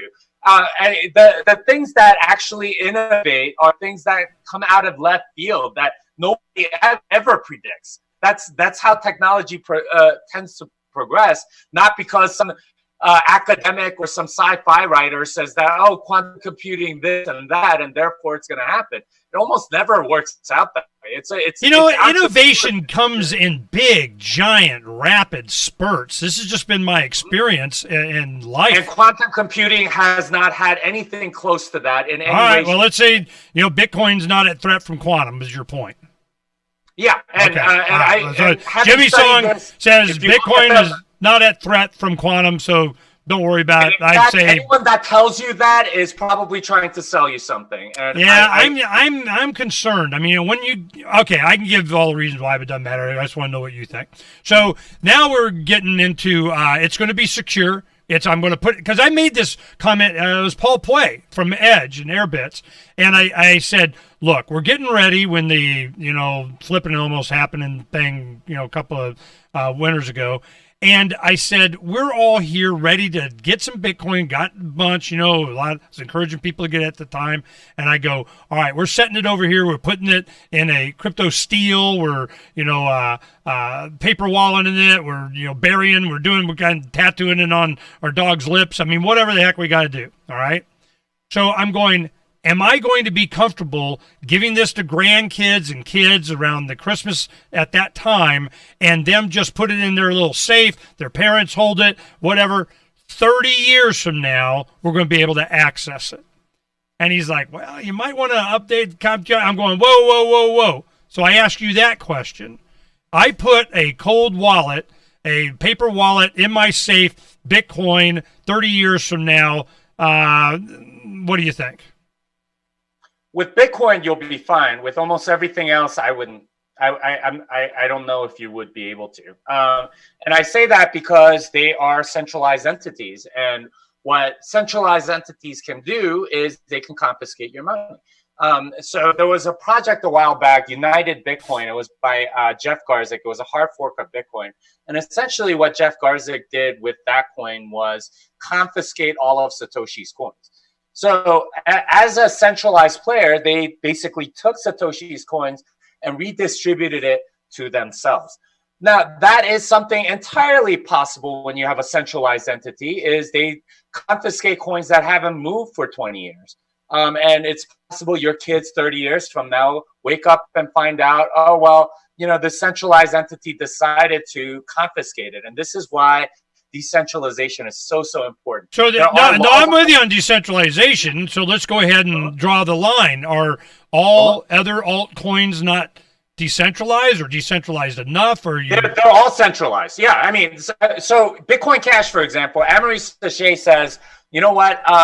The fees on our network are not providing enough security, so we're going to add an additional reward, but we don't want to inflate the currency, so we're going to confiscate some of Satoshi's coins, or anyone that hasn't moved their coins in 7 years, and use that as a block reward for miners. So what? Who did this? I mean, I'm just saying this is a possibility on Bitcoin Cash, whereas it's not on Bitcoin. Okay, and how are they able to do that? Because Amory Sachet controls the software, and he can upgrade it whenever he wants. I mean, with no if agreement, everybody has to upgrade, then with no agreement from the community. I mean, I guess they could fork off and do their own thing too, but I mean, he's more or less the benevolent dictator for life on Bitcoin Cash.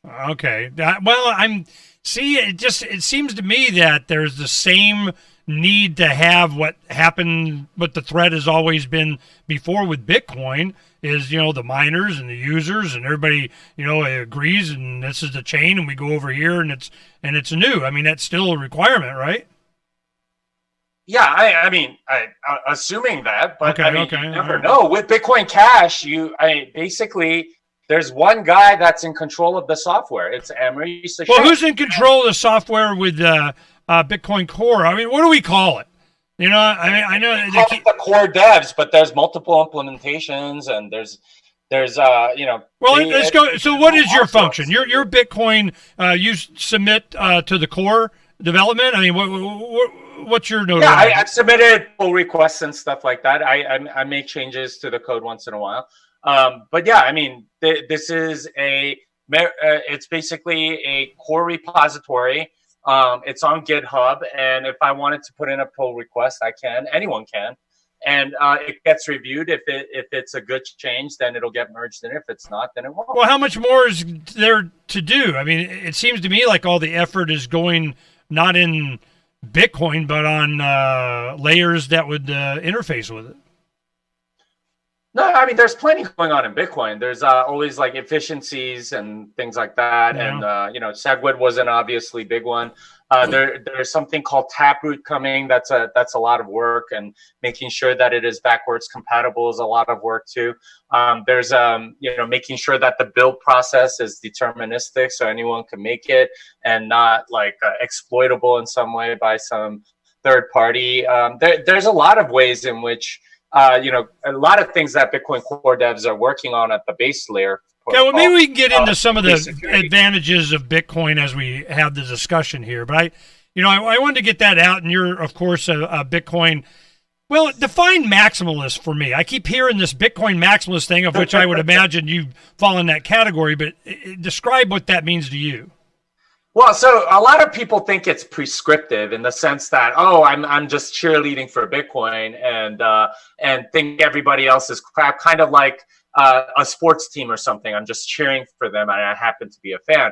I would say pretty much every other altcoin fan falls in that category. They're more prescriptive in the sense that they want their coin to win or get more of a market share or whatever. But Bitcoin maximalism is actually descriptive. That is, it is the inevitable endpoint of Austrian economic monetary theory, which is that, the hardest, best money wins. And the hardness of that money is largely dependent on its decentralization. And Bitcoin is the most decentralized, and it has an absolutely hard cap at 21 million. and because it's been around so long, it has more credibility in its 21 million limit than any other altcoin. So in that sense, Bitcoin maximalism is about the end state.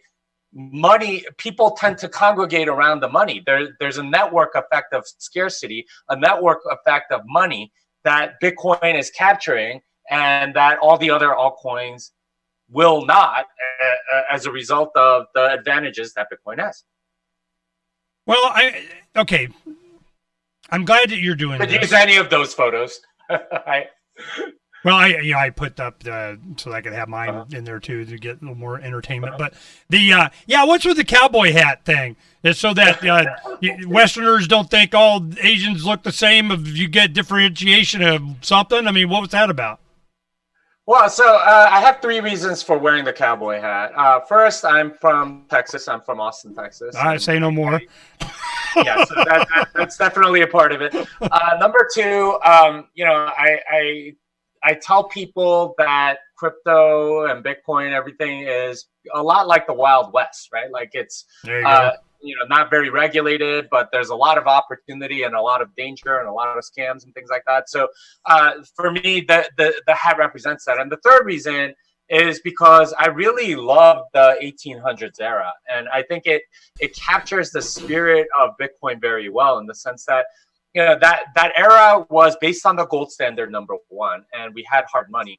And number 2, it was an era where the frontier was continuously being pushed. And if you look at the history of the United States, from before the 1800s, you went from the country as a whole went from a backwater British colony to a world superpower in that 100 years, and that came on the backs of people that were innovating and pushing the frontier and making everything better. And that's what I think Bitcoin is at. And it's for those reasons that I wear that. Oh, that's awesome. Well, it's also distinctive. I mean, it's just, the guy with the hat. It's good for my brand. That's true too. Yeah. Which guy with the hat? I don't know, the Asian guy with a hat, it's not many Asian cowboys out there. Right. I mean, that's all they had to say. And boom, you pop out in every picture. I go, well, hell, I've seen him in a bunch of pictures. And it is a very distinctive look that, of course, you pay attention to. So and that's an aside. I was just curious, I'm sure, because it's certainly part of your persona. But being from Texas, enough said. I already get it. But it's like Arizona. So Texas is about the hat, man. It's all about the hat. Just make sure you're not just all hat and no crypto. But this is one of the things that I wanted to make sure we got to. And let's talk about this. I have always been of the opinion that crypto was, the technology was valid and it was going to kick ass. I'm like, cool, we need it tested. Let's push it and see what those are going to do. The guys won't leave me alone. Let's get some. Thank you, Don. Let's see how it works. Then when Bitcoin Cash came and it's like, which one's got? Attack each other. I want to see how it works. Satoshi Vision. Let's do it. I want to see how it works. And all the others that have come out, and a lot of them have had different promises. But what I've been concerned about is that Bitcoin would evolve into, because of the name, it had to be Bitcoin, that it would evolve into GoldmanSachs.gov coin. And that it would be compliance, and it would be, Uncle Sam's approval and laid hands on, the Queen knights you on the shoulder, and it's kind of our money now. And I thought, there's no way that Bitcoin in the current form could be statist enough. And I go, there's no way Bitcoin could be free enough. There's too much privacy issues in there, and there's, you got the scalability and the bubblegum money if it's going to be a currency, that kind of thing. So I'm going, where is the crypto that I want, that I'm looking for? And so I'm still searching, and that's on the side. But the big point that I'm looking at now is I'm going, here comes Libra.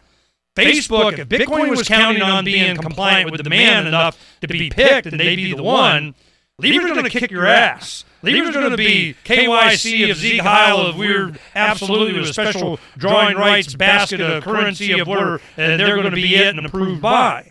JP Morgan comes up with the crypto. Goldman Sachs, of course, is going to if they haven't already. So I'm just going, where's Bitcoin's role in that? Well, I don't understand this assertion that Bitcoin is going to be the compliant currency. It's not at all. It never has been. It got on the map because of WikiLeaks and their financial accounts being shut down, and then still wanting donations. So they incorporated Bitcoin into their website, and that's what put Bitcoin on the map. Silk Road didn't hurt either. It's the currency of the resistance. It's not the currency of compliance. Everything else, including Bitcoin Satoshi's vision, is trying to go more along the regulated route. And they have, and the governments and central banks have something to regulate because they have a center. They have a centralized point, a single point of failure. You can go, you go and arrest Amory Sachet or like put pressure on him through his relatives or something, and you could probably get everything that you want out of Bitcoin Cash. You cannot do that with Bitcoin. Okay, why can't you? I mean, I saw a bunch of influence and money coming in to do exactly that, and there was a lot of push from different people. Okay, fine. Where's the single point of failure that you would attack? Bitcoin core development. Well, I mean, who are you going to go and try to go get? I don't know. Bitcoin core development. You know, I mean, when you have, how many? All right, let's do it this way. How many? This one thing. Andreas Antonopoulos had him on in early days of so on, and he tried. You know, I kept pressing him on these because it's always a human factor, and I'm going. I kept pressing him. You know, well, there was a change in the code, right? Well, yeah, there was a thing where I go, okay, somebody did that. How did you do that? You know, how many people are doing that? Well, a couple of dozen, and I'm going, what? You're sounding like Fed governors, man. What's the freaking difference? So I just need to know how many people are in core development. And I can ask an even broader question. How many individuals have submitted code that changed it? I mean, is it hundreds, thousands? Yeah, so I think it's over 500 people that have submitted code to change it, including many people that are anonymous or pseudonymous. But you know, like I'd say about 50 contribute on a regular basis at this point. And you know, I mean, it's a meritocracy. If you want to get into that group, you put it in. Well, who evaluates? Is it a minor thing and user thing? Ultimately, I'm sure it is, but. Yeah. So in a sense, the users are completely sovereign. They don't have to upgrade their node if they don't want to, and they can keep using Bitcoin exactly the way they want to with the implementation of the software that they have. They are under no obligation to upgrade in any way, shape, or form. And there are other implementations as well. BTCD, LibBitcoin, Bcoin, and even Bitcoin J might be able to do something like that. There's a lot of different implementations of Bitcoin, and those have different communities as well. Well, no, just focus on Bitcoin, because I want to make sure I understand. No, they're all part of, they all run the same Bitcoin. They all can run nodes on Bitcoin. So, like, what software the user decides to run is entirely up to them. And they could choose to run LibBitcoin. I have a node myself, or I did at one point. And you know, to do Bitcoin transactions? Yeah. Okay, so what's the difference? These nodes, explain it. You're new territory for me. Okay, so if you are running your own node, you are sovereign over your own node. And what software you decide to run is entirely up to you. And there's a lot of different choices for the software that you run. Okay, now wait a minute. So I make sure I'm not misunderstanding. I want to get this right. The block, when you solve for a block, one of the first things that's in that block, I mean, you have, you know, your difficulty setting, you have the Merkle root, you have, you know, your nonce number variable you change, your time number that you change, you have the previous block, you know, so that it links into, and then the end, you know, block, you know, identifier, so it goes to the next one. It's like, you know, the blockchain thing. But the first freaking question is which version you're running, so that they know they're solving for the right chain. Are you saying that the software or their discovering of the block, they can do it on the same block with a different version? Is that no. Okay, so block version is very different than software version. Block version is sort of the protocol version, and that's a completely different thing than the software version that you're running on your node. So, okay, software version. Explain the difference. The running on the node is just accumulating the data of the transactions. Is that what you're talking about? So think about it this way: if you're running software right now, your computer is running a lot of different software. It's running an operating system. It's running Zoom, obviously, because we're communicating that way. Mm-hmm. It's running lots of other things. Now your Zoom is connected to my Zoom, right? And there's a protocol that it needs to communicate, and that protocol can be upgraded. So that protocol has a version. But the actual software that you're running on your end and the software that I'm running on my end could be different, right? It could be different versions of Zoom, for example. It could be Zoom like release 19, and I could be on Zoom release 20 or something like that. So those are different things, right? The protocol communication version versus the software version are two different things. Does that make sense? Well, there's a difference. I understand in the node, but I'm wondering to what purpose. They're doing different software for what? Why? What? So do you understand that there's a solving for the block is one thing. I found my number, I win. That's something else, okay? And you integrate into that. But the node is actually doing the transmission of the mempool data or the transactions or whatever the heck it is you're talking about. Yeah. That's software that's also running that's running on the node. So there's a protocol data, it's basically the data moving back and forth. What version is that? That's what the block version is for. But there's also a version that's related to the software that your node is running. Just like your Zoom client has a software version. But what does that have to do with Bitcoin? It's just a way of processing. It's like no. It has everything to do with Bitcoin because so we got different nodes for Bitcoin that's running different software, and the reason for that is what? One's Linux and one's Windows. Is it different? What interface does that have with Bitcoin itself and the block rewards and the transaction? So the key thing that a node does is it validates transactions and blocks. So when you get a block transmitted to you from somebody else, you don't just trust that that block is okay. You verify it yourself, right? You go through all of the rules, all the protocol rules. Now, older versions do less validation than newer versions on Bitcoin because it's continuously soft fork. So essentially, you have to do more validation and not less. So the more newer it is, the more validation you're going to do. So if you're a pre-SegWit software version, then you are not going to do all of the validation for SegWit because as the software just doesn't know anything about it. Got it. So this is the part where Tone and everybody's going on about you need to move the SegWit. You got to get your nodes on SegWit. You need to do that because if you don't have these upgraded versions, upgraded uses of Bitcoin, it can't function. Well, no, then you won't. You'll still let it through, but you won't be fully validating it, and you won't. You can still transmit those things, but the node won't be able to tell if it's valid. Well, this is interesting. I hope you don't mind. I want to understand this because this is a new concept for me. I want to make sure that I understand this.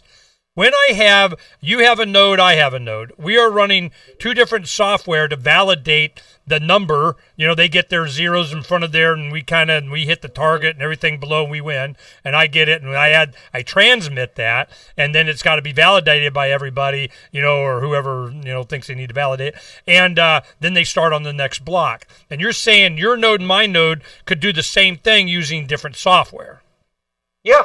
Okay, now that development on that is the advantage is that, okay, we want to validate it. We want to get it validated quick. We want to get rocking on the next block. We want to be able to do transmissions of transactions quicker. So what are some of the other functions that has one software that I'm reading that or interfacing with the network has over another one? And who's pushing that development? And how many different versions on there and why? So help me with that.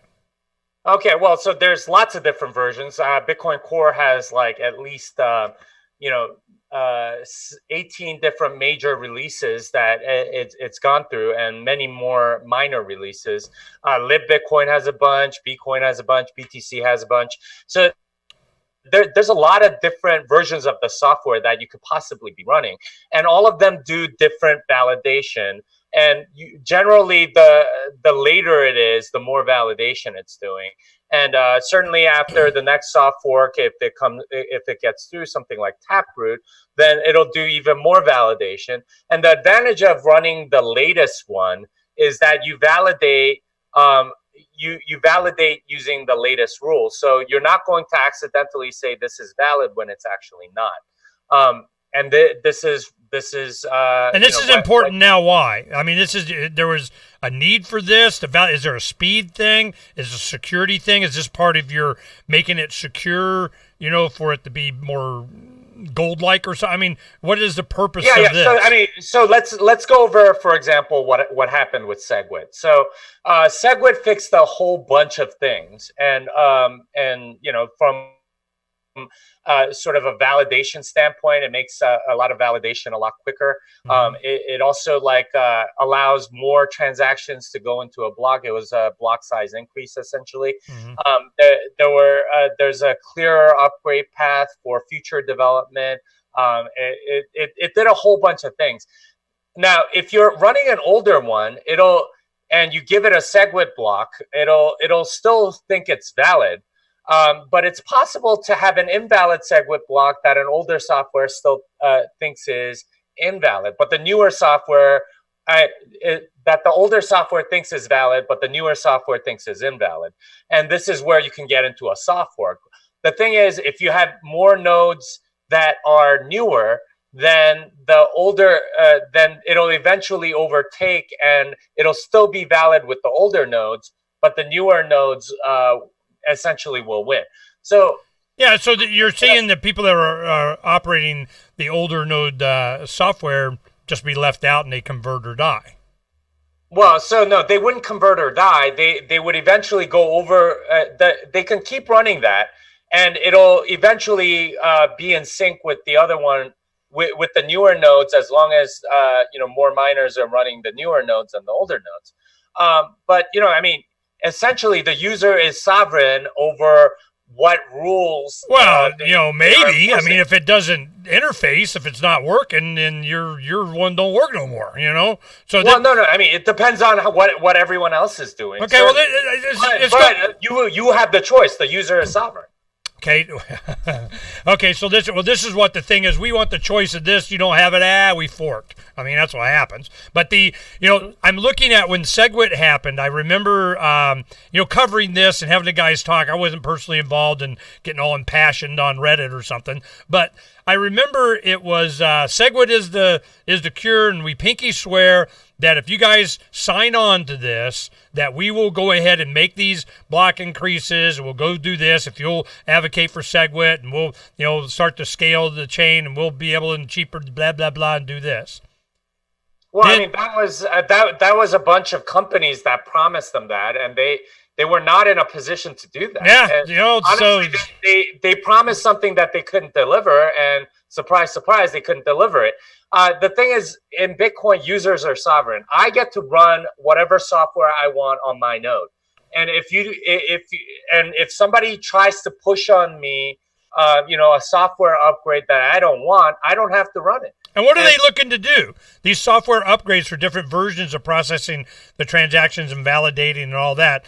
They're speed, compliance, KYC. I mean, why change? What's the different tangents? There's no compliance or KYC in any way, shape, or form in Bitcoin at all. Okay. But generally, it's security improvements, speed ups. Less use of CPU, less use of bandwidth. It's general technical improvements that you would want for any software. There's a reason why your whatever software you're using gets more features, or is faster, or is more secure, or whatever. That generally tends to happen as software continues to evolve. Is privacy? I just came from Pork Fest. They had a forum there that I participated in, a little bit, asking question, and it was this. And I just came from Freedom Fest. I went to Narca Vegas. There was a lot of crypto guys there, and so I know a lot of the guys who were yakking about this and whatever, and they're onward and upward. But the thing is that during all of this, I'm getting the impression that privacy is no longer a concern to anyone. It's way down on the we don't give a crap list. So when it's being worked on. I mean, I think you're just I think waiting.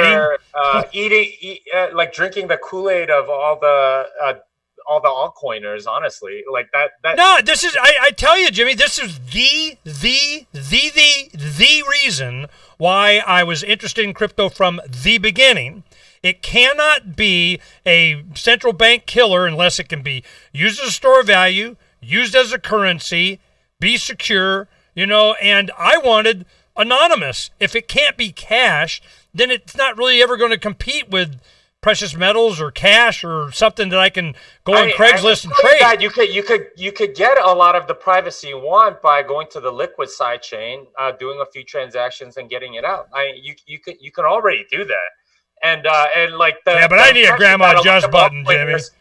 Well, so a lot of altcoiners, especially people in the Monero, Zcash, Verge, and maybe even like Bitcoin Cash or Ethereum, like to talk about like Bitcoin as if it has zero privacy. It has a pretty decent privacy. Yeah, I mean, I use paper wallets, but it's. I don't think you should use convenient. paper wallets. That's not that secure or anonymous. I had my Nano S, and I couldn't get it wasn't showing from the Explorer. Kind of done. And they go, well, that was just once. Like, hey, did it do it once? That means you can do it again and won't have access. And I had to go on to the. Yeah, what do they call it? Yeah, I mean, whatever the case, I'm just telling you that privacy is available to a large degree if you want it. It's just that nobody. God, man, I mean, $5,000-$10,000 here and there. I mean, that may not be a lot of money to some people. That was a bunch of money. Now, I lost 1 Bitcoin. To my own stupidity. It was doing the shapeshift thing, and they had a shapeshift.com instead of IO, and I clicked and went through, and they mirrored it, and it's gone. But fortunately, I did it little bits at a time, as I was making conversions, but it was a definite freaking lesson learned. And I'm so concerned. I need a grandma adjust button without it being a bank. Without, oh, did you forget your password? Well, we got you covered. And so we have Tim Picciott, the libertyadvisor.com, libertyadvisor.com. I encourage you guys to check this out. His presentations over the last couple of years, because we gave him this scenario. We're like, look, remember you used to worry you didn't have enough money, and now you worried you got too much. What the hell are you going to do with it? And he had a way of bringing, 401ks over and IRAs and Roth IRAs and trusts and all that. A lot of the guys, big high end are being able to do to legitimize their money so that they don't have to get nailed on taxes, but they still got access to it and they can trade inside, blah, blah, blah, blah, all that financial stuff, which I was hoping to get away from. And so anybody in crypto that goes, yeah, I got all this. What should I? Well, you can talk to, Tim Picciott at Liberty Advisor, and he'll hook you up, but you got a lot of paperwork. And I'm going, I would rather not have any paperwork. And for me to be able to do that and use smart devices, I need privacy. I need default of none of your goddamn freaking business what I'm doing and trading with whom. And it just seems like that's just been thrown out. And that was the big thing with me. I mean, who threw it out? Why do you have that impression? Because I had a guy on Dark Data Services, I think is what it was called, and he was like an anarchist libertarian that wanted to get absolution from the community, and he came on and he says, look, I just want you guys to know I can track your Bitcoin transactions down to the device. I do it with law enforcement all the time. Corporations are hiring me. I'm out here making bank doing this thing. I came on your show, FYI, this is what's happening. So, FYI. And I'm going, okay, there's that. So is that true? Is there, you can track Bitcoin transactions back to devices, or is he just lying to me? I mean, it depends on like how exposed you already are. I mean, you can you could probably re-anonymize those coins by using a coin join. I mean, there are technical solutions. Ernest, it seems like you're just complaining that you don't have access to them, or don't know how to do it, or it's too complicated for you. But absolutely. Just because it's absolutely. This is my point, Jimmy. When I talk to these guys over the years, I remember my first crypto wallet was blockchain.info. And hell, we had all kinds of problems. And it was the first, when I keep going and screaming for the grandma just button. Because this is what happens. When I talk to you, I probably told you this last time we talked, it's Linux guys, open source, crypto, they're all the same. A lot of times they're the same guys. Oh, Ernie, I can't believe you got to go to the Linux. I got Linux. I mean, I got some Linux computers, but only because I just got so sick of microsucks and restarting everything. Oh, it's just a pain in the ass. So what happened was I finally made the decision, I'm doing it. Let's do it. Well, it was 5 hours later before I even got it installed on the one computer that I had. Well, now I got a Think Penguin, hardware, software done came. I turned it on. It's on. But what happens is they go, you adjust this. You come around and you just load this. You just get that. You just use the terminal this. You just. And I'm going, come over here and show me this just button you guys keep talking about. Blah, blah, blah, blah. I start banging it out on I go, that look like 47 and a half, just buttons to me. So I need something simple, because what does Bitcoiners always want? We've done Bitcoin summits. We had our Freedom Summits. We had Patrick Byrne and Cody Wilson and Paul Snow. They're all there at the same event. Speaking. So I've asked all these questions I got, and they want wide adoption. Especially still wide adoption. A lot of these guys, especially Maximum, wide adoption. I go, you want wide adoption? I give you wide adoption. Make it freaking easy. I give you wide adoption. I ain't a grandma just button. Paul Puey comes up with Airbits. Boom! There it is. The Bitcoin, college bowl of whatever chooses Airbits, and we're going to go kick ass and doing Bitcoin. And I'm going, this is what I'm talking about. And it took somebody like him that was from Silicon Valley, a little bit older, that understood graphic user interface as an essential part of using this. So when you say, I've talked to other guys like this, I can name off some of the names that would say that. Well, you need to hire me as a consultant, and you're just pissed off because you don't know how to do it, dummy. And I'm going, well, don't sit there and tell me you want wide adoption if you're not making it easy. I'm just going, golly, and have these features. Well, it's kind of sort of this feature, and it's not default that. And if you do it this way, or you go through and kind of blah, blah, blah, blah, blah, it's just like with Signal and Telegram. Recently, everybody, go to Telegram. You can have private Telegram. Telegram's the key, Telegram. Woo, here's my, private key to blah, blah, blah, blah. And they go, it's only private, and it goes away, and you increase your security if you check the increased security thing in the black screen of whatever you send it to somebody. Well, they don't know that. And I'm going, you're killing me. Everybody's going, well, you're too stupid, too old, too lazy, too something. And I'm going, you damn Skippy I am. Give me my freaking silver. So I need, to have the assurance that I can, trust guys like you. I mean, you know what's going on, but they got to answer my questions. And when I ask, it was like 7-8 years before I get an 18-hour, lesson that edits down to 9.5 hours about Bitcoin from Colin Cantrell of Nexus Earth, and we didn't even talk about Nexus Earth. I wanted to know every single, and he was willing to do it. It was amazing. I 7 whiteboards later, I get it. But the thing is that I'm going, privacy. It seems like as a default, easy, we're just making transactions on the internet. It's kind of flowing and rock and rolling and whatnot. That's gone. And then bubblegum money, that's gone. And, a bunch of other things, fees, they're not going to be so low anymore. And that's a good thing, And I'm going, don't be talking to me about wide adoption. So when you're saying wide adoption or adopting Bitcoin, what's the use case for it? It's not going to be wide adoption as a currency, So wide adoption for Bitcoin being used as what? All right. So first of all, there's a lot to unpack in what you just ranted about. But the main thing is, the main answer that I'm going to give you is this is where entrepreneurs can make a lot of money, right? Like, yeah. And as it is,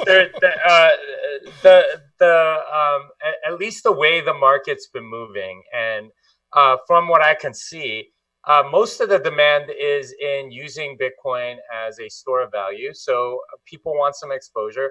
they're not that concerned with privacy. Now, you obviously are, and this is something that you're very passionate about. Yeah, it was the whole point that I even gave a crap. Yeah. So I can totally respect that.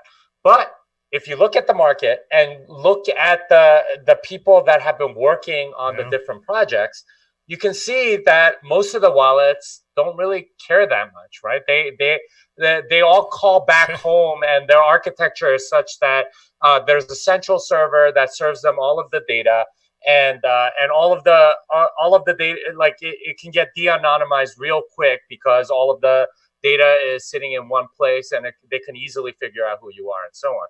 But people are okay with that because at least they control their own keys, and at least they it's a bearer instrument that they hold on their phone or whatever, and that's entirely what they're doing, and that's fine. That's clearly what some of the market wants. Now, there are other people like you that are also on top of that, besides it being just easy to use, that they also want something else, which is they want privacy. They want their transactions to go routed in a particular way and all that stuff.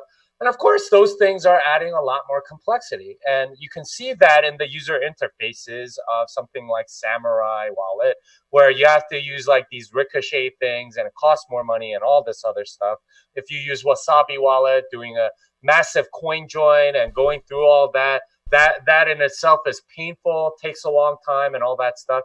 There's additional costs right now that you have to pay in order to get that privacy. And it's not that user friendly, in large part because I don't think there's that much of a market for it. Sorry to burst your bubble. Yeah, no. I'm not worried about market. I'm trying to create the market. That's what I'm doing. I bitch about it enough. Stuff happens. I get some alts that, kind of, all right, Monero thing, or, Horizon, or Zcash, or, Dash to an extent. I mean, whatever. Let me read just one sentence. And it was, the point that when we did on the second letter of Captain Mark on our pirateswithoutborders.com, and I'm sure you'll agree with a lot of it. It's the last paragraph. Most importantly, a pirate currency must preclude centralization, which is a lot of what you talk about. It must endure as a decentralized network in the face of an adversary that wishes to crimp it into service. Otherwise, it will become another link in our chain to the crown. Given the choice, a superior currency with these features will result in the obsolescence of the coin of the realm and the extinction of the crown itself.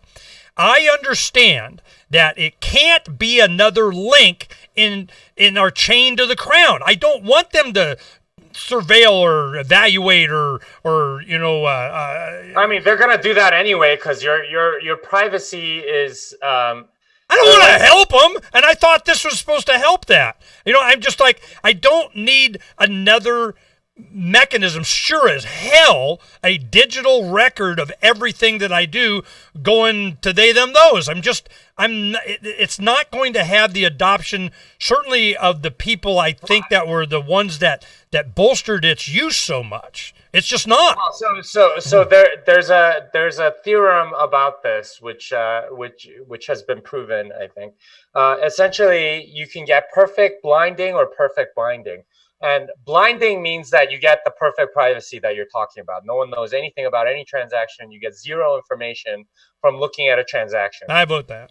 The amounts, you don't know who did it. You don't know, where they came from, where they're going to, et cetera, et cetera. Right. That's perfect blinding. And then there's this other one, which is perfect binding. And essentially that means that you know for certain that there is a fixed number of coins. So you get you get scarcity. Now, Bitcoin tends to go more towards the perfect binding side, and I agree with that because the perfect binding is more important than perfect blinding. You have to choose one or the other. So something like Monero, which has perfect blinding, you don't, other than the fee that you're paying, you don't know who it came from or who it's going to, or what the amounts are on the transaction.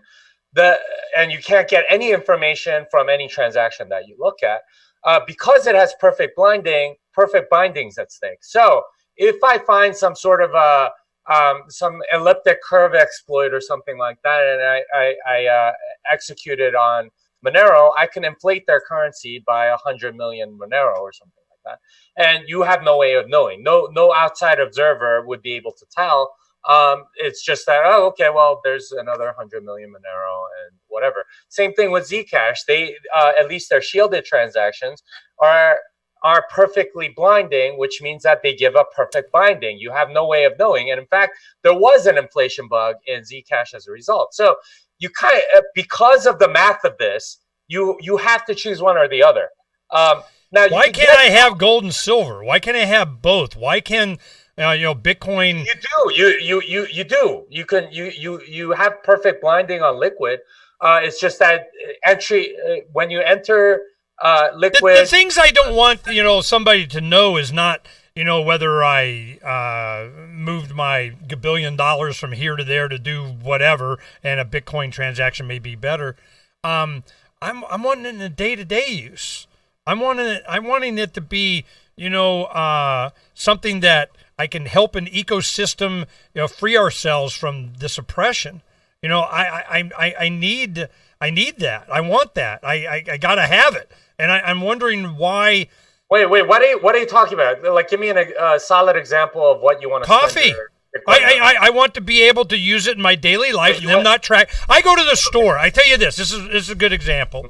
I go to the store. I'm not a big smoker. I don't, but every now and then I might buy a pack of cigarettes. I'm going to the bar, and I know some of my friends smoking. I'm not bumming off them all the time or something like that while we're out drinking. So, I'm like, maybe I don't want to use my credit card to get this pack of cigarettes that's going to be tracked by the man. Aha, he bought some cigarettes. Or when we were up in Vegas. So he had a marijuana card, so he could get in the really good stuff line. But we go in, and it's recreational now in Vegas. So I wanted to go see what it looks like. We go in, boom, got to have your ID and scan and everything and all this kind of stuff. So it probably doesn't matter what you bought with a credit card. I prefer cash anyway. But there's a lot of things that just little decisions of that. I'm on a diet, but maybe I don't want them to know that I got the triple cheese pizza, whatever the hell.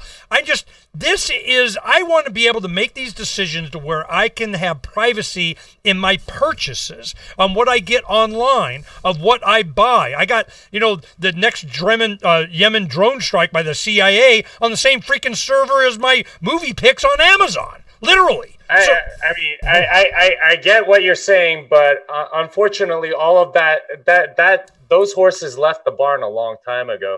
If you're buying anything online, you're going to have to ship it somewhere, and that in itself is already. Yeah, no, I understand. I want the options. If you're doing it, if you're buying even like cigarettes at a convenience store, there's like surveillance footage all over the place. I don't want to help. You're making excuses for not having the privacy. I'm saying those horses have left the barn, and you're trying to get them back in, and you're not going to be able to.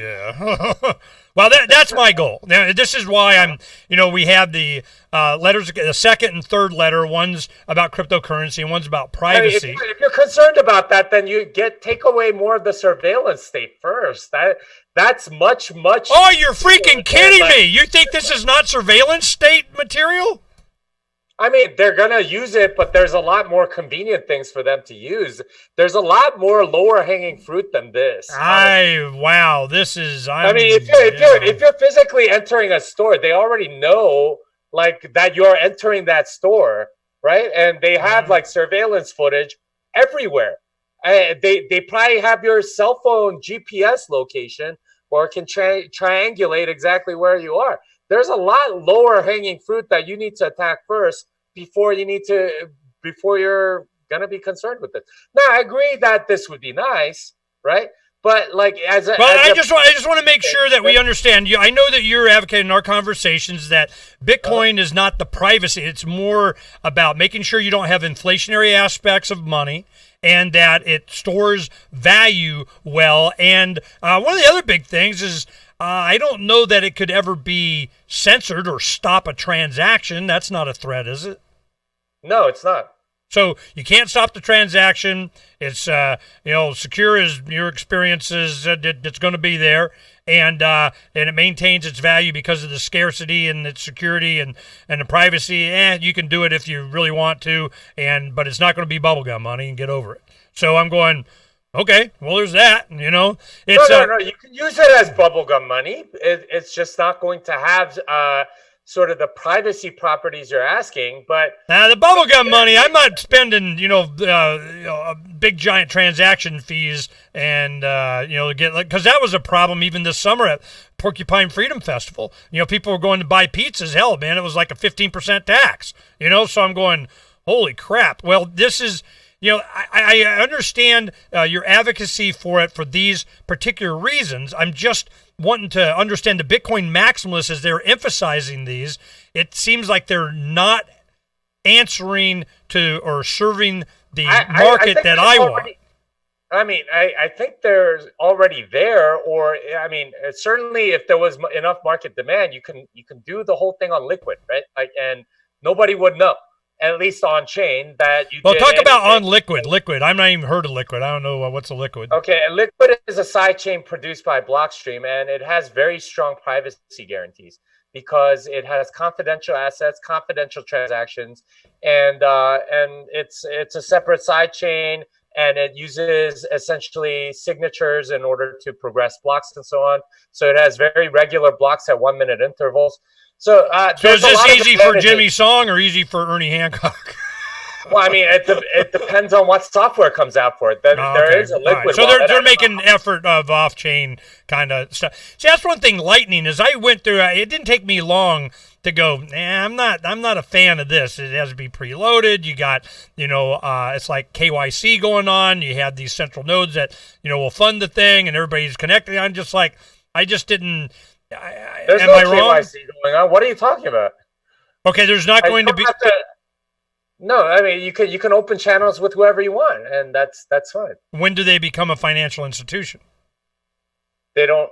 Nobody has to be as far as I know, nobody has to register anything for any of those. Wow, that'd be one to keep an eye on. I'm getting the impression the government's got that eyeballed all to hell, and hell, it's part of it. Again, all coin FUD, right? Like they want you to believe that, so that you'll go to Bitcoin Cash or something. If there's going to be a place where people have to congregate that has enough liquidity to be able to take care of these transactions, preloaded, lightning chains kind of thing, it just seems that becomes a central. They'll get bigger and bigger and bigger, and that's where they're going to go, where the money is, and they're going to say, "Hey." Again, you're speculating. Yeah, all right, I am. How a complex system is going to evolve. I am. I definitely am. Nobody knows. I am speculating. I mean, like I hate how Bcashers they. I don't talk to them. At least to them, I have the same conversation with them I do with you. No, but this is exactly what they say all the time. Oh, this is exactly how it's going to evolve. No one's going to think of anything better, and therefore, you're going to have these vulnerabilities. This is a good point of why I do this, Jimmy, is that I am just a bitch, and I'm going, look, this is what I want. If I don't do that, and there wasn't any pushback on these kind of things, and you'll say Bitcoin Cash did it, or these guys talk about it, I don't care. I set the standard. I put the letters up here from pirateswithoutborders.com for a reason. This is the white paper. This is what we're looking for. If it doesn't do this, it's not pirate money. And they go, well, we don't make pirate money. Okay, I'll go to the next guy that does. I don't care. I'm not married to any one or the other. I am interested in how the Bitcoin maximalists are so adamant against all these other opportunities and these tries and these efforts. Yeah, a lot of them are shit coins. I get that. I know that. I don't care. That's how they will rise up. There will be one, but the thing, or two, or 5, or 10, or whatever.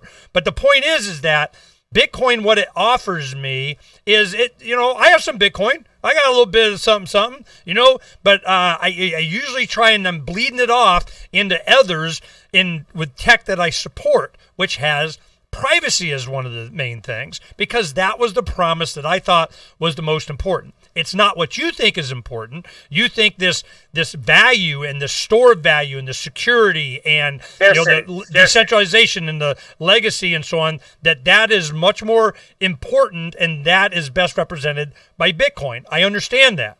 I'm looking for something else, but I'm not wrong. I'm not bad. I'm not delusional. I'm not, that's what I know what I want. This is what I want. So I'm looking for that, and I really see this opposition to people looking. It was the same I saw in the libertarian movement when a lot of people would be surprised how many Christians there are in a moral philosophy like libertarianism. But some people, the anarchists, libertarians, atheists, whatever, if you're a freaking person of faith, you're too stupid to be libertarian. If you want, privacy, you're too stupid to, figure out crypto. So it's just, I hear this stuff. I've been through this kind of campaigning and, I don't know, propaganda, whatever, bias or something before. And I'm going, but it always goes after the people that try and diminish or gaslight their idea of what's important. And I'm going, privacy and the promise of crypto is so freaking important to me that if it doesn't have that, I'm not interested. That doesn't mean I won't use it. Okay. I mean, again, that's your prerogative. Yeah, thank you. And that's what you're demanding from the market. Again, I don't know if you're going to get it. You can have all the privacy you want as long as it's centralized, at which point that privacy might be taken away. So I give you a perfect example. I don't want to, do names here and get to, but, important, big kind of platforming, doing whatever guys. And I have this conversation, well, what's your privacy on it? How much is, yada, yada, yada. Well, we can't do that. That technology doesn't exist yet. And kind of, then some other prominent individual comes up and we were talking about it. He goes, yeah, we already do that. That's how we communicate. We got our thing of blah, blah, blah. So I look at the other guy and I'm like, well, you going to ask him? You going to talk to him? Are you too far down the road? You don't care? It doesn't matter? I mean, what's the goal here? So I feel like I'm banging my head up against a wall with a lot of guys because they got a interest in something. And I don't care. You don't have an interest. I don't care. I just want to know what it is. So it's a good argument to say that Bitcoin is the most in certain things. So tell the audience what Bitcoin offers the most that's important to you and you think should beat everyone else, and they should know. Well, it's the only one that's decentralized. Everything else is centralized. And that, to me, is not interesting because at that point, every other thing is essentially a form of a central bank. Was the one thing we said. One of the above all things, it needs to be decentralized. So I'm with you, brother. Again, what you're making it sound like is that all these other people are also offering decentralization, and they're not. I didn't say they were. Yeah. You don't see me endorsing a currency. Yeah. So if you want privacy, you can get it, but it's gonna be centralized. Right now, what you want does not exist, at least in the form that you want it. You can get privacy on Bitcoin, but again, you have to use Liquid or something, coin joins. You have to use Ricochet or some other technology to anonymize your coins. You're not willing to do that yet. Well, I'm willing to do whatever is convenient and easy and grab my just button. I'm not willing to go all geek and have to read your book to do a Bitcoin transaction privately. Yeah, I mean, but privacy as a concept exists, and it's possible on Bitcoin to do it. It's just that it's not convenient enough for you yet. It's convenient enough. I mean, I have miners that go to a paper wallet. I have one goes that paper wallet, one goes that a different credit or that paper wallet, and I'm good. And I go and check it every now and then and pull it and put it in or not, or I change it on the miners and put it different. I don't care. I have it on my site. I take Bitcoin Cash. I got other cryptos. I don't care. It's not my point. It doesn't mean I don't use it. I don't advocate, some of it, but I can't endorse. I can't, take and go all pirate and say, this is the one Arizona pirates use for, blah, blah, blah. I'm wanting that's to. That's fine. And you can say that, like, essentially the argument you're making is that nothing is good enough for you yet. And that's fine. God, I hope so. There may be a lot of people who are pimping it, but you have to understand. No. Hey, the only one, because clearly the UX isn't there for you for anything yet. But that said, the only one that even has a chance is Bitcoin. Everything else is centralized. So there you go. All right. Well, I'm hoping that that comes. I'm very glad that you spent and you were patient with me because I'm hoping that what I always wanted to do with you was to advocate for those of us that see privacy as an essential part of not spreading our legs and putting our ankles to our ears for Uncle Sam. You know, I don't want to help. Well, they're getting you, and they got you at the, you know, the closed circuit television at the Circle K and the 7-Eleven anyway, and you're tracking in your car and the OnStar, you got in your Alexa, and you went and your phone traveling by. I get it, but at some point, they're going to go, God, where's Ernie, man? He disappeared. And that's not going to happen unless I have a way to spend money privately, without a credit card, without them following me. I mean, I'm going, what do I got to do? You know, carry a bunch of gold and silver around with me all the time? That was the point. Pirate money, I don't want to be hauling gold around in my spaceship. I'm not going to be paying to haul that crap around. I need I need cryptocurrency and the promises of it. So I'm advocating to you, Jimmy, to know that there's a bunch of us out here that were so excited by this promise that when they went to the Liberty community early on, 9, 10, whatever, they were go to Free Talk Live. They went to the Free State Project. Go to the Libertarians. They came, you know, to my site and show, and we just all said, yeah, this is it, and let's rock and roll. And from the very beginning, you go to San Jose, venture capitalists. We had Bitcoin Not Bombs there, and a top hat Uncle Sam on Darth Vader going, fill out this 1099. You know, I'm going, look, and they go, God, go away. We don't want them to know this is like pirate money. We're trying to get the tried and true and the venture capitalists of we're, you know, innovating and cooperating with kind of guys, and we're not drug dealers and stuff. And I'm going, well, of course that's what I'm tired of being lied to all the time, or part of a sham or scam, or trying to get their money, you know, early on, or what they're going to do with it to promise some bank. I don't care. I'm looking for what I was promised in the beginning. They said these specific words for a reason. Okay. If the goal is to do something like that, why wouldn't you just go trade some of your Bitcoin for cash and then spend the cash exactly the way you want to spend? Because it's harder to do on the internet. It used to be that you could do that and you get a Visa Walmart card or something, and then those get iffy, and then you got. Okay, so I mean, what are you looking to pay for on the internet that doesn't have a shipping address? I mean, that would de-anonymize you way more than any Bitcoin transaction. Yeah, no, I mean. Where there's, I use a VPN for a lot of things. It's like you're saying you can't have a VPN for money. All right. So besides a VPN, then maybe some software that you can buy, or maybe some darknet transactions or something like that. Yeah, I mean, I just don't. And the biggest thing is, and you're right, if they really want, and they're going to get some Ernie. I just don't want to help them. I'm tired of turning over any and everything for convenience. It's not working well in social media. It's not working well in any searches that you do. It's not working well, obviously, even with Bitcoin or the crypto transactions. I was so excited about it, and I was like, this is going to change everything. Maybe. It is. Well, it's another link in the chain. I don't want to go down that road. And that's exactly what this Libra Facebook thing is. What do you think Libra Facebook is going to be in competition? I don't think it launches at all. I like, there's too much pushback, at least from what I can figure out. But I mean, like what you're saying is, you want privacy in these transactions, but it still seems very abstract to me. Like you have maybe a few use cases where you would actually use it. Like as I would use it all the time. I go on a trip. I go to Vegas, and it was coffee. I get a yogurt snack and whatever to go up to the room and the thing. Cash. I get. Well, yeah. I mean.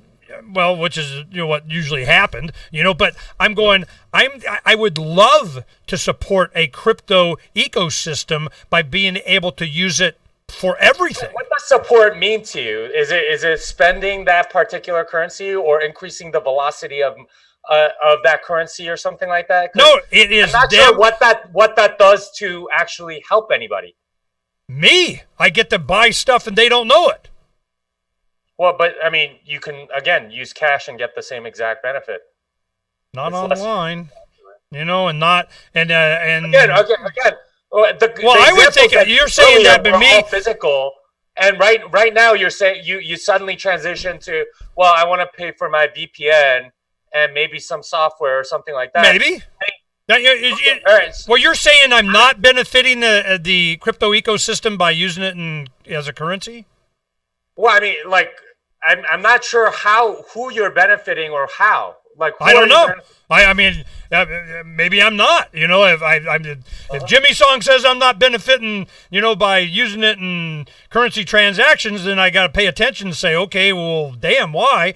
And it should just be a store of value for me that I'm trading on an exchange somewhere. So I mean, what are you saying? Well, so every time you sort of spend Bitcoin, it's the exact same thing as selling it. You're just instead of trading for money, you're trading for a good or service. So some businesses might want to hold it. I mean, I take some. You know, you do some kind of transaction. That's just more Bitcoin I get. I mean, is that a benefit or not, or what are you saying? So for the person receiving, certainly it's a benefit to them because they get to hold more Bitcoin. Yeah. But if they sell it again, that it's not really like people sort of take it as a truism that every time you do a transaction with Bitcoins, that somehow it helps everybody in Bitcoin. Why wouldn't it? I'm sure it does. I mean, maybe you give a little bit of fees to the miner, so it helps them. Yeah. But other than that, like, who are you benefiting? I don't know. Miners being able to, you know, these nodes or transact or include the transaction in a block and kind of being able to afford to keep the lights on, it's probably better than not. I mean, look, Jimmy, I don't want to sandbag you. I don't want you to be in a position. I'm gonna let you off. I don't want you to be in a position when you're saying transactions doesn't matter and doesn't help and kind of. I mean, that's not what I'm trying to get you to say. No. But I'm questioning this with sort of Bcasher conventional wisdom, which is that every transaction done with Bitcoin Cash is somehow good for Bitcoin Cash, and I don't think it is. Oh, like, is that what they say? They're like. Or I mean that. Why would they even say that? They're looking at how many transactions they have in comparison or something. I mean, why would they even say that? Yeah, I mean that's why they increased the block size. It's like, well, more transactions good, less transactions bad, and I'm not sure that that's a truism, and I don't really understand it. And that the thing is, like, well, then don't tell me about wide adoption then. Well, this is when you're talking about wide adoption is what? Like, for what purpose? Yeah. And like, you can store value in Bitcoin without very many transactions. Was that the goal? You know, with Bitcoin when it started, or is that something that's been adopted? You know, or was it? I mean, I thought it was supposed to be money. Well, so it's very clear to me that, I don't know if you would agree with this, from a monetary evolution standpoint, none of the other stuff can be built until you have store of value. Unless people want it, you're not going to. It's not going to be very useful as for method of payment and this is one thing I had these discussions. Peter Schiff and we were speaking at a thing in Vegas years ago, and Bitcoin came out. I remember it was low back then. I bought it. I know when it was. It was when the D Casino and the Golden Gate or whatever, within 3 days of them announcing they would take Bitcoin. So on the strip, and I went and bought a hat, a keychain from the D or something just to say I did. And I go to Peter Schiff. He's going on rattling off against crypto. And I go, let me tell you what crypto's worth. I tell you exactly what it's worth. You know, I said, I bought some stuff, but that's not the point. It's worth the amount of gold and silver I'm willing to give up for its features. And that is what Bitcoin is to me. It has features that gold and silver do not. In our second letter, we talk about it, the liquidity of silver and the store of value, like gold kind of thing. Well, we need to make money more liquid and more solid in different respects, of which Bitcoin can do, or it did, or I thought it was. And now it's like, it's the value, you say the value is in its scarcity or its security or something like that, and not in its use. And I'm going, but that's what I'm willing to give up gold and silver for, is that feature, Jimmy. Well, so let's go back. So what we're talking about is store of value versus method of payment. And this has been a debate for a while. And I want to make it clear where I stand. All right, so when you're talking about store of value, there really aren't that many things that Bitcoin is competing against. You're competing against real estate, you're competing against stocks, you're competing against gold and silver. And the fact of the matter is, Bitcoin is harder than all of them. in the sense that it is harder money. It is harder to produce. It is harder to there's a fixed supply cap. Gold continues to increase. Real estate continues to get developed. Stocks continue to be reissued or increased or whatever, and you have the fortunes of the market and so on. The fact of the matter is that Bitcoin competing against store of value, it wins pretty much against everything. It's more securable. It can't be seized very easily. You could keep it in your brain, all that stuff.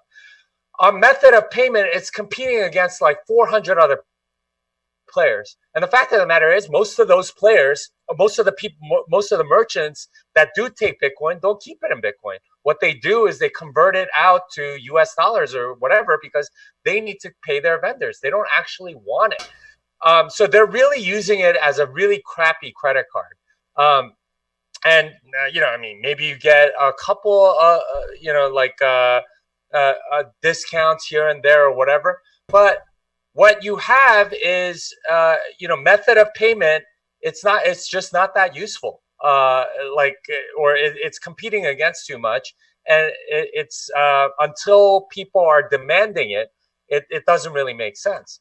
So store of value is where Bitcoin is in its monetary evolution. I think it will get to method of payment, but that doesn't happen until people are demanding it as the only form of payment. And as far as I know, I do that with my seminar. I make people pay me in that. Tone does that for his seminar. But there aren't that many people that are like that. And, we use it as a method of payment in that way, but most people don't. So, I mean, when you're talking about method of payment, it's qualitatively different depending on the intentions of the receiver. Does that make sense? Yeah, no, I mean, of course it does. Thank you for explaining that, but it's a subjective thing to the individual. Mm-hmm. It is. It really is. And this but is then the thing. Why, if it's so subjective, I'm wondering what the animosity against other alternatives are doing. I mean, I'd be like encouraging it and rise above in its marketing, other than to say, nuh-uh, you're not. And then the personal ad hominem, thing is, they're I don't making give a crap claims that are simply untrue. They're all saying that they're decentralized. They're not. They're all centralized. And when people keep saying, like, if people kept, if a dozen women were claiming that you were their husband, you would just say, no, I'm not, right? Like, and right now, Bitcoin is the one digital currency that's decentralized. Everything else is centralized. And we have to combat that because there are consequences to centralization that make it very easy to control. Okay, if I have some of the other, and of course, I mean, it's Bitcoin Cash is what I mean. I know you guys say Bcash and it's easier for me to say Bitcoin Cash, and plus, people don't get pissed off, but whatever. The point is that I'm looking at that and I go, they're going to say what about centralization? You're going to say, you're centralized because you got this one developer of whatever and so on. And hell, I got, 150 on Bitcoin. I'm not feeling a whole lot better there either for a worldwide payment system, But I'm going, that is why it's centralized. What would they say in response to you saying it was centralized? Well, I mean, they would probably say something about miners or something like that, and say, well, a lot of it's in China or something. I mean, fact of the matter is, criticizing you or them? That's how they would criticize me. No. I don't want. I mean, when you say that Bitcoin Cash is centralized, their response to that is, nuh-uh. I mean, what do they say? I think they say, nuh-uh, yeah, kind of. I'm not really sure. All right. Because they do have one developer, and they hard fork every 6 months, which means that they could change the rules. Okay, so it's centralized that way, not in the mining or the nodes and all that kind of stuff. You're talking about development. They got too few people doing it. Yeah, okay, and they hard fork again. Amaury Sachet decides what hard fork features go in every 6 months, and that hard fork feature someday could be seizing your coins or no. I'm legitimate concern. I'm hip, but and this is my counter has been my default on that kind of thing. when I talk to these different guys that'll come on and promoting their new encrypted super duper crypto social media free me du jour, there's several questions that I asked. First thing, I just want to where it's uncensorable. Certainly content that I put up. I get the catapult channel, little baby furry white kittens being catapulted into cactuses, and they can't take the video down. When you get to where they can't, then you can talk to me.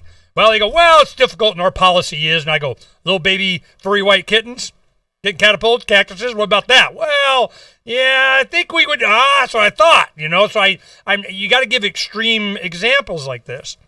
So when I'm looking at a cryptocurrency and these guys are developing different things, the first thing that I'm looking for is I go, what's their goal? Why is it privacy? Hey, I want to talk to you guys. I have them come on. Rob Biglione, I think it is from Horizon when he was with Zencash at the time, and have him come on, talk about what's your goal. Colin Cantrell, what's your goal? What's your goal? Vitalik, what's your goal? What's the goal? What's the goal? What's the goal? What's the goal? And the thing with Bitcoin Cash has been, in line with, freeing the planet, currency, privacy, they're kind of going that way. Are they there yet? Nah, not to satisfy me yet, but at least they're going that way. So I'm going, okay. So then when I look at Bitcoin, it just seems too much compliance when I go to the various different crypto conferences and so on. We've had our own. What do you mean by compliance? Because pick us. Over here, we can do and kind of track and be in part of and put in there, pick us, and we got, all the data. And I'm going, well, I don't want that data to be, nope, that's the way it's going to be. It's more secure that way for some reason. The data needs to be there to ensure. No, a legitimate concern. I mean, can it be? That's not the same thing as compliance. Those are two different things. Okay, no. I understand. I apologize. My impression at these conferences has been when the guys come in with the money or some regulator, or you have even the FBI or the SEC, I've been where they're talking and just, I don't care, and walk out. But we just this last week, Trump gets up, warning Bitcoin, you better be getting that KYC coding in there, or you ain't going to be doing nothing. They go on Libra. They go on. So you're getting the Treasury Secretary, the President of the United States, congressmen and senators sitting there saying, yes, and boy, you're going to comply whether you like it or not. So I'm just wondering what the attitude towards that is. I know Bitcoin Cash and many of the others are not. Come at me. Like, try to stop Bitcoin. And I don't think they want to stop it. I think they want to co-opt it. No, I mean, they can try that too. I mean, it's been tried. The SegWit 2X hard fork was really an attempt to co-opt it and try to change the governance structure so that it would benefit the companies. But the users rejected it, and it was very clear that the businesses don't control Bitcoin, the users do. Now, it might have scared off a lot of people, too, from Bitcoin to see that this kind of effort, because it was a full court press, man. There's a whole bunch of effort, and it's still up in the air who won what, But what it demonstrated... Bitcoin, the users won. The fact of the matter is, right after the 2X hard fork failed, around October, for the next 8 weeks, Bitcoin went on an insane run. Went from 3,500 to 19,000. Yeah, and that was largely on the back of the fact that it repelled this attack, I think. And these run-ups, what we got now, Jimmy, I want to get your comment on this before we get to the end here. These run-ups, I mean, it is a small market. It's such a threat to those. It's a big, giant threat to central banking and sovereign, we rule you kind of stuff. I mean, if I get what I want, it is. And I'm wondering... is the market cap so small that they can just dip their toe in a little bit here in a little hedge fund that somebody bought and kind of a little bit of it's manipulated to freaking hell, which is what I suspect is going on. And I'm just like, I don't care. I put it into this one that has the right tech and the right promise in the future of where they're going. But when I see what's happening right now, Bitcoin, just while we were talking earlier today, it was $9,700, and now it's, I don't know where the hell it was over 10, so it fluctuates, and it seems like there's somebody there to support it or to bring it down or to make money on it going either way. What do you think's happening?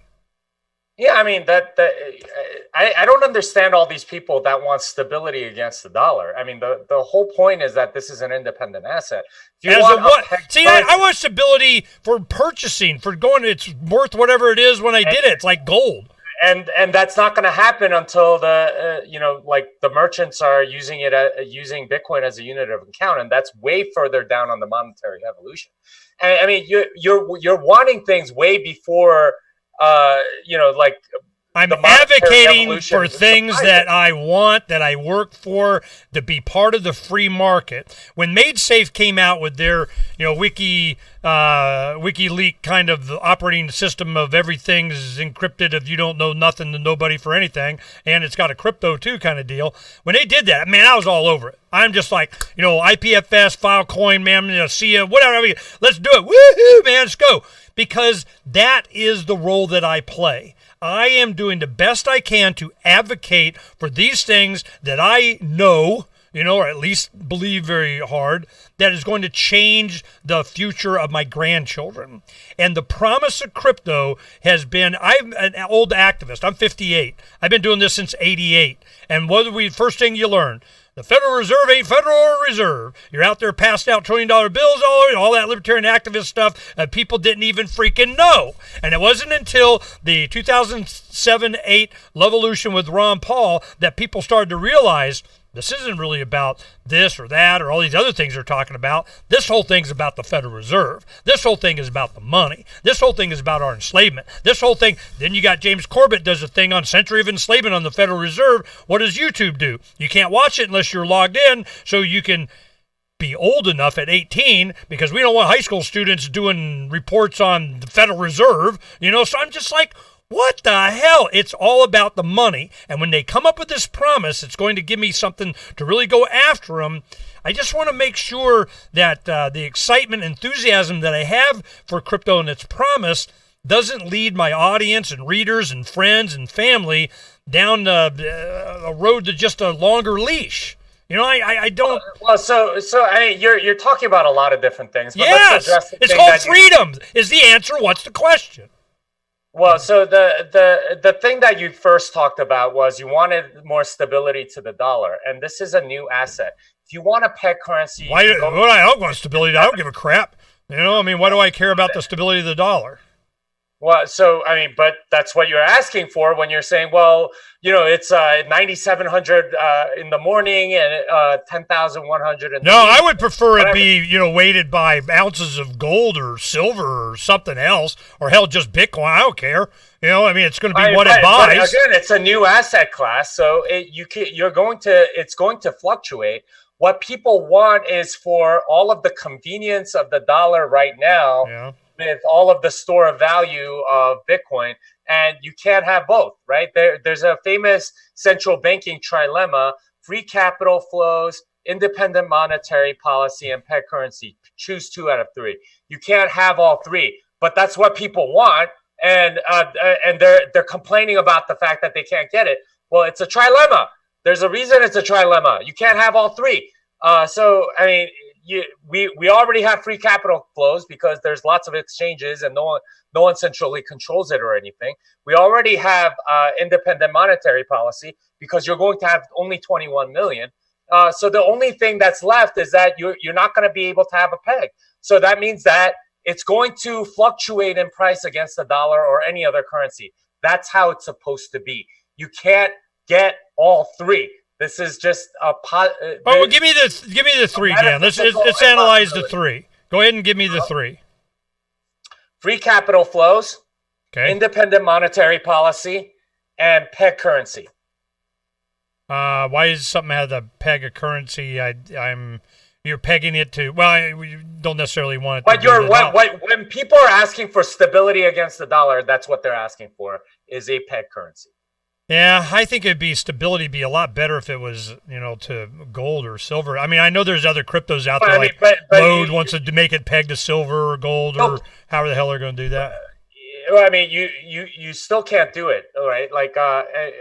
You can't have your own monetary policy and be pegged to gold, right? Like you can't issue new coins or new US dollars, even if it was backed by gold. You can't issue new dollars without getting more gold in your reserve. I mean, that's how the trilemma stands, right? Like you can't have all three. Now you can have both if you restrict capital flows and say, well, you can't convert between them unless we allow you to. But that's the whole idea, is that this is the central banker's trilemma, and it applies to any currency, is that you can't get all three. But that's what people want when they're saying, oh, why can't it be stable against the dollar? They're asking for all three. They're asking for first off, the dollar's got to be stable. I mean, stable against the dollar. They're just gonna, link it and do a basket of dollar. I'm not.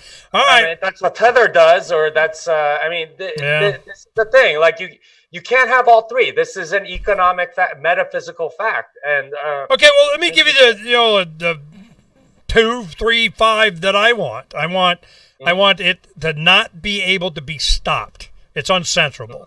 I send it, it goes. There's nobody can stop it. Kind of get in the network of suck it. Okay, so we got that. So you had that for Bitcoin. You don't have that for anybody else. Okay, so Bitcoin's got. Because everybody else has a centralized point of failure, and at some point somebody can. Okay, well, let's drill that down. Now you're saying the centralized point of failure on Bitcoin Cash is the development. Yeah, so they can change it to do something. To say, hey, you know what? We want you to reverse this transaction, and they put enough pressure on his family, he might do it.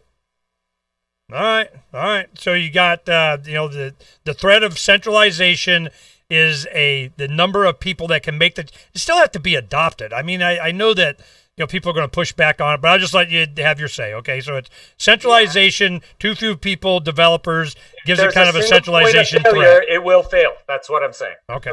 Then so Bitcoin gives me, it's not going to be censorable. I'm going to send this transaction. There's nothing you do about it. Bite me. WikiLeaks got their money. They can suck it. Okay. So I'm going, okay. Then you would have like one QR code for a single account. Now we have widgets that every time it does a transaction, it puts up a different code so you don't see the accumulation on any one account. Okay. Yep. So, there's these kind of things. You have a little bit more privacy in that. So they can't stop it. They're going to do it. Boom. And if they went after one, it doesn't matter. It's going to change the next transaction anyway. So then the other thing is, it can be done. The other thing is I'm going, all right, well, I did it.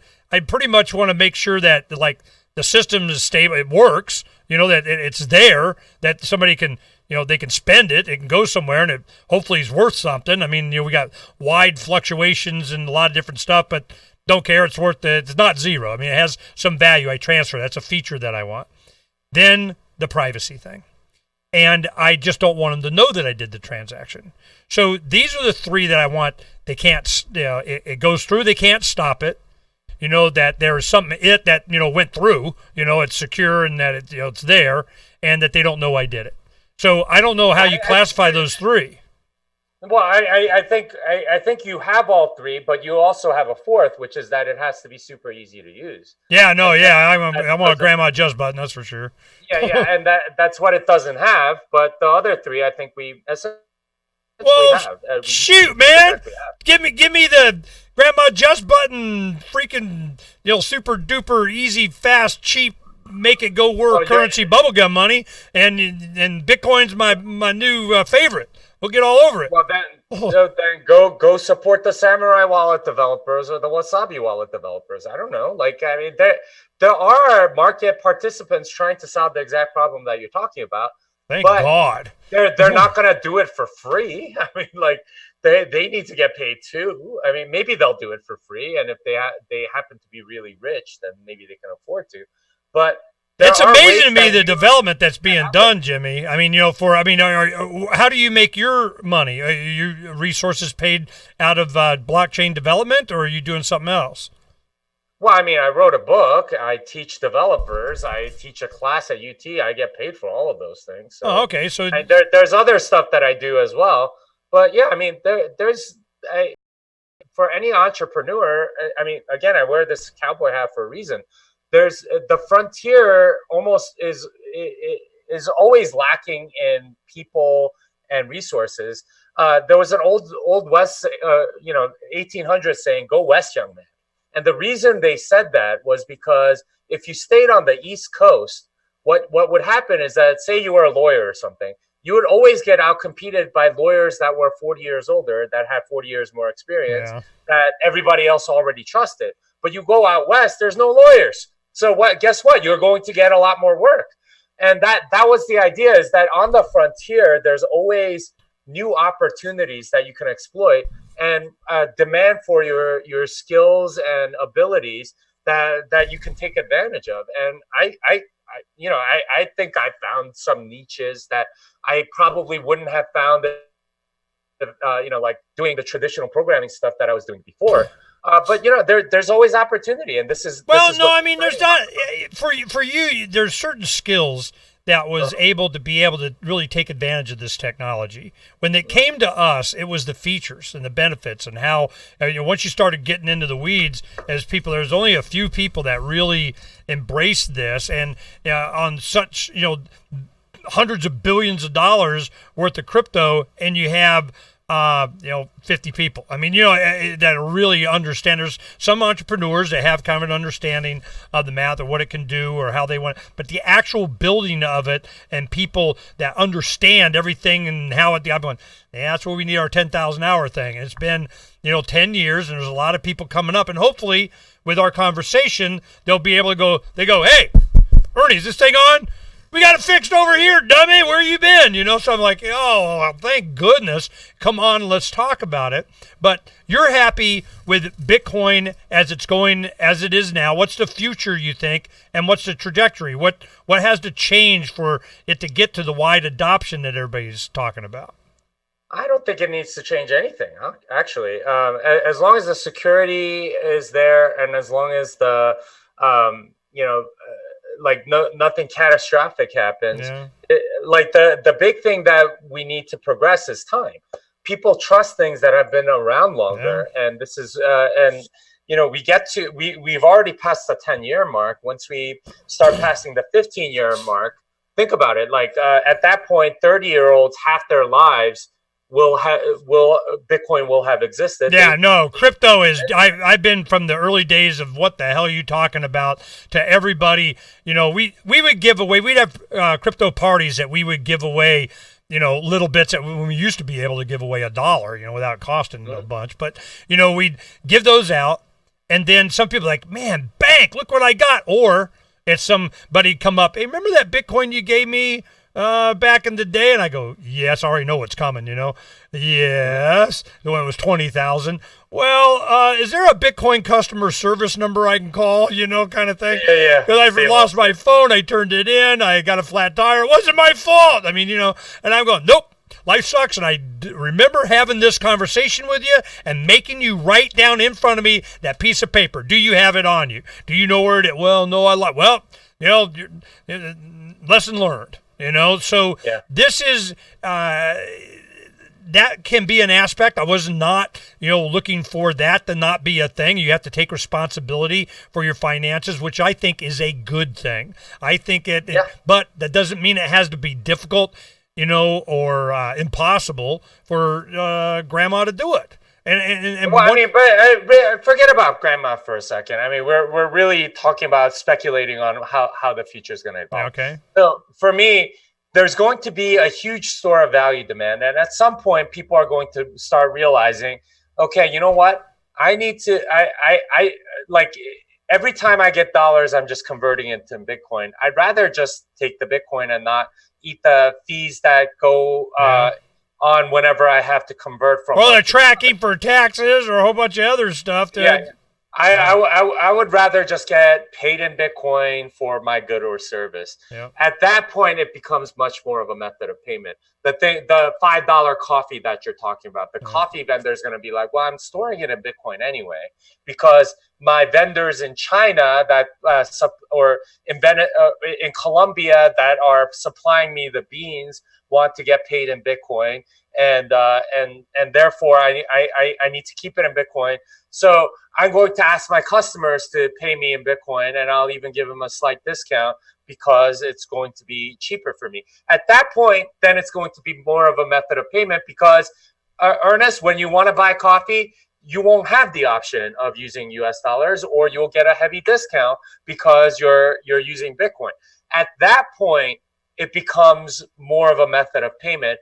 And eventually, you get to the point where everyone starts pricing things in Bitcoin because all their supplies are paid in Bitcoin or are paid for in Bitcoin. Well, this is kind of happening in some ecosystems, in different communities. A lot of the people I deal with, I get all kinds of great. That's why I don't have any Bitcoin, because I keep paying it out to people for super duper discounts of great and wonderful. Okay, I'll do that. And then they're laughing at me 2 years later. Not valuing your store of value enough. Then. Right, exactly. Well, that was one thing. I go to a lot of the wallet developers. I'm going, how come you don't have a feature that you got it, connected to my bank. You go to, what was it, Glidera it used to be or something, and you can do, this site and that. I want it to where when I spend it, it automatically purchases from the exchange more to replace it. So I don't, because it's easy to spend. Because it's easy to spend and not keep. I want to keep my Bitcoin. I want to use it, but I want to keep it. Yeah. No. See, then you're using Bitcoin as a really crappy credit card. It's not a very good. It's a really good credit card. For that purpose. Why? Well, I mean, unless you're getting enough of a benefit. I mean, like sometimes, yeah. Well, like Purse. I mean, hell, I get at least 15 to 25% off going through Purse. Okay, yeah. So usually you have to wait, but yeah, it can be not long. I mean, it's a 15% is like now. If I could wait a week, I would do 30. I mean, I don't care. And all of a sudden, boom, it's like 6 days later, it shows up and saved me a bunch of money. So I'm like, cool. So yeah, and that's fine. And I mean, for that, it makes sense. But for buying on a Dell computer at the same exact price on Bitcoin, that doesn't make any sense.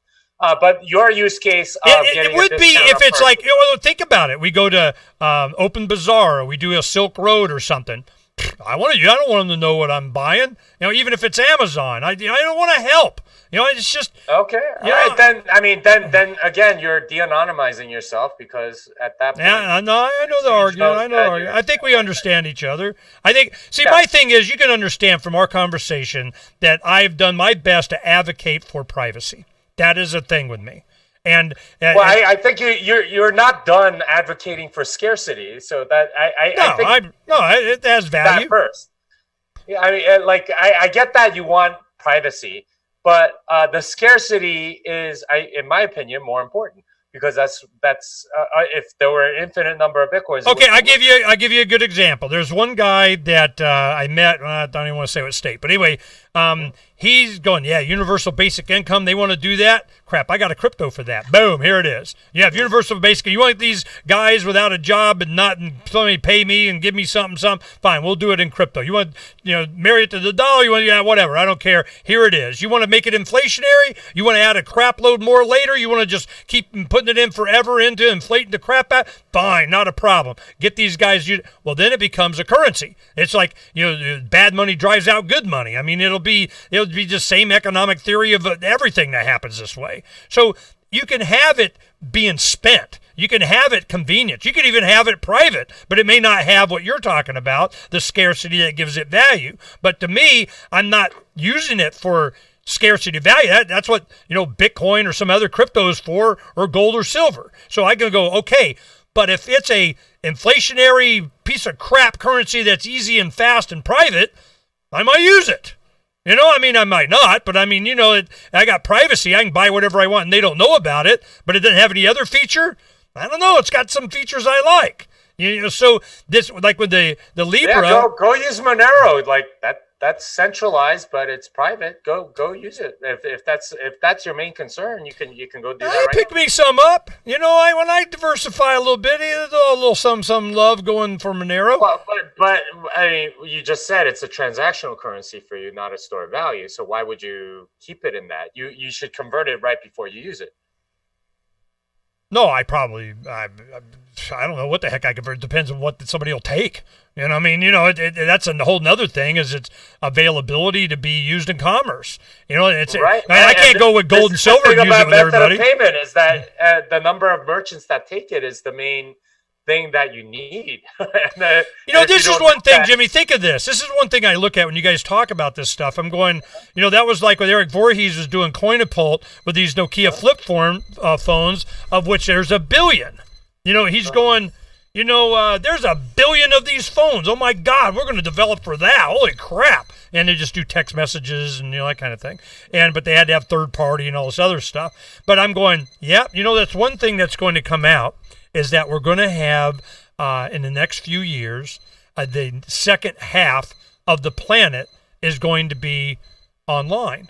So you have I don't know, what is it? Let's say 10 billion, 7, 8, whatever it is. So 10 billion people on the planet, half of them don't even have an internet access. That's going to change within a few years. They already put up 60 of the first satellites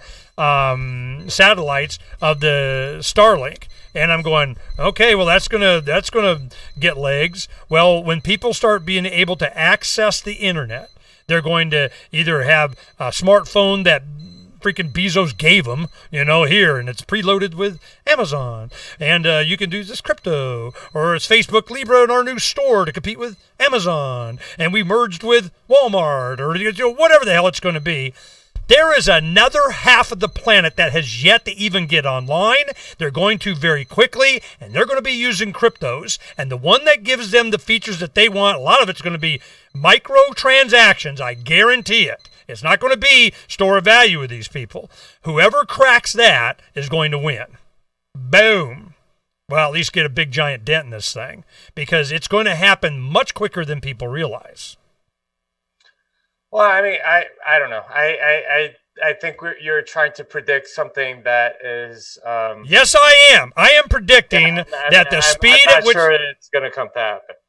Yeah. All right. Well, I'm just, let's think about it. Now, what did Ernie say? We're looking at. Yeah. This is one thing I do with the audience a lot. This is a good idea. They go to their email and they have some calendar feature in there, or calendar, or Google Calendar, whatever the hell they do. You go in there and you put, what is today's date? It is July 25th, 2019. So I'm going, all right, let's say by, election season, the end of New Year's Day, 2021. Okay? So we're like a year and a few months.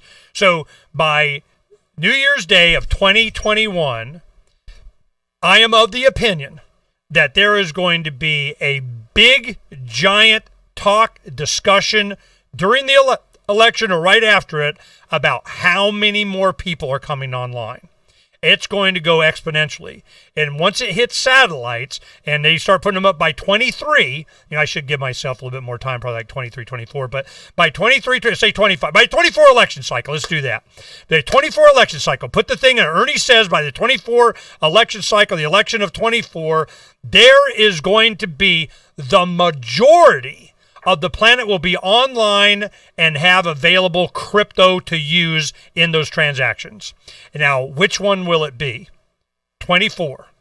The end of the year, 24. So that's like January 25 or something, which is not very long. It's one more presidential cycle around coming.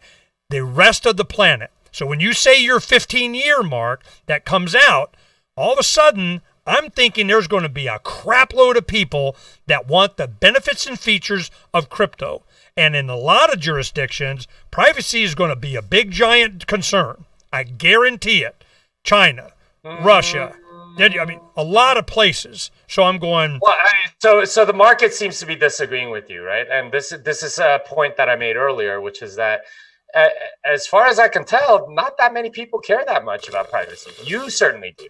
And I think there's a lot of... Because I know the progression of government and what their goals are to maintain, enhance, expand their influence over everyone. Everyone's a libertarian, right? There's tons of Republicans and Democrats, even in the United States.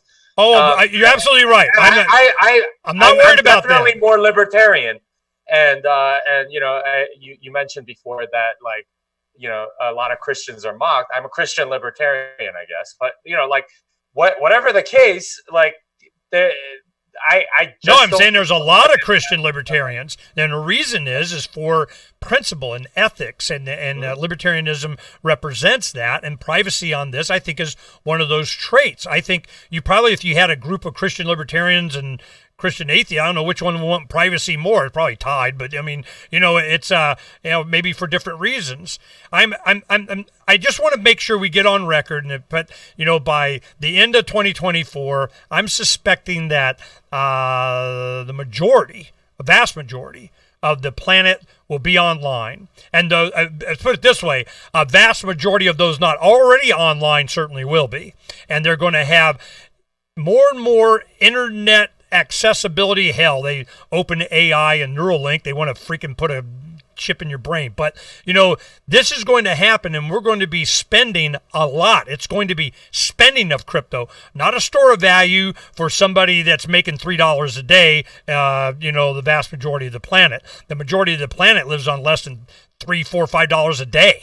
And they need this for banking. But what's going to come with it? The government's going to say, absolutely, we got you all covered, as long as we get to surveil every freaking transaction you do. And I'm going, God, that's not the world I want to live in. That's just not. And you're right. So first of all, I disagree that this is going to by 2024 that the vast majority of the world is going to use some crypto for day-to-day transactions. They will have the capability to. That is the first thing. Well, I don't think there's demand for that sort of thing. For day-to-day transactions, you're using the local currency. There are all sorts of, like legal tender laws and things like that. The only reason if you can do this is what happened. I remember this is like 4 or 5 years ago. It's kind of what prompted Eric to do his Coinapult thing, I guess. But on Freedom's Phoenix, we had the story, and it was 40% of the GDP in Kenya was in cell phone minutes. And I went, what?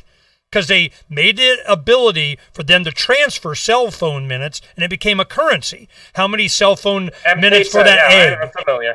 Yeah. So I go, and they did that like in less than a year. It went boom.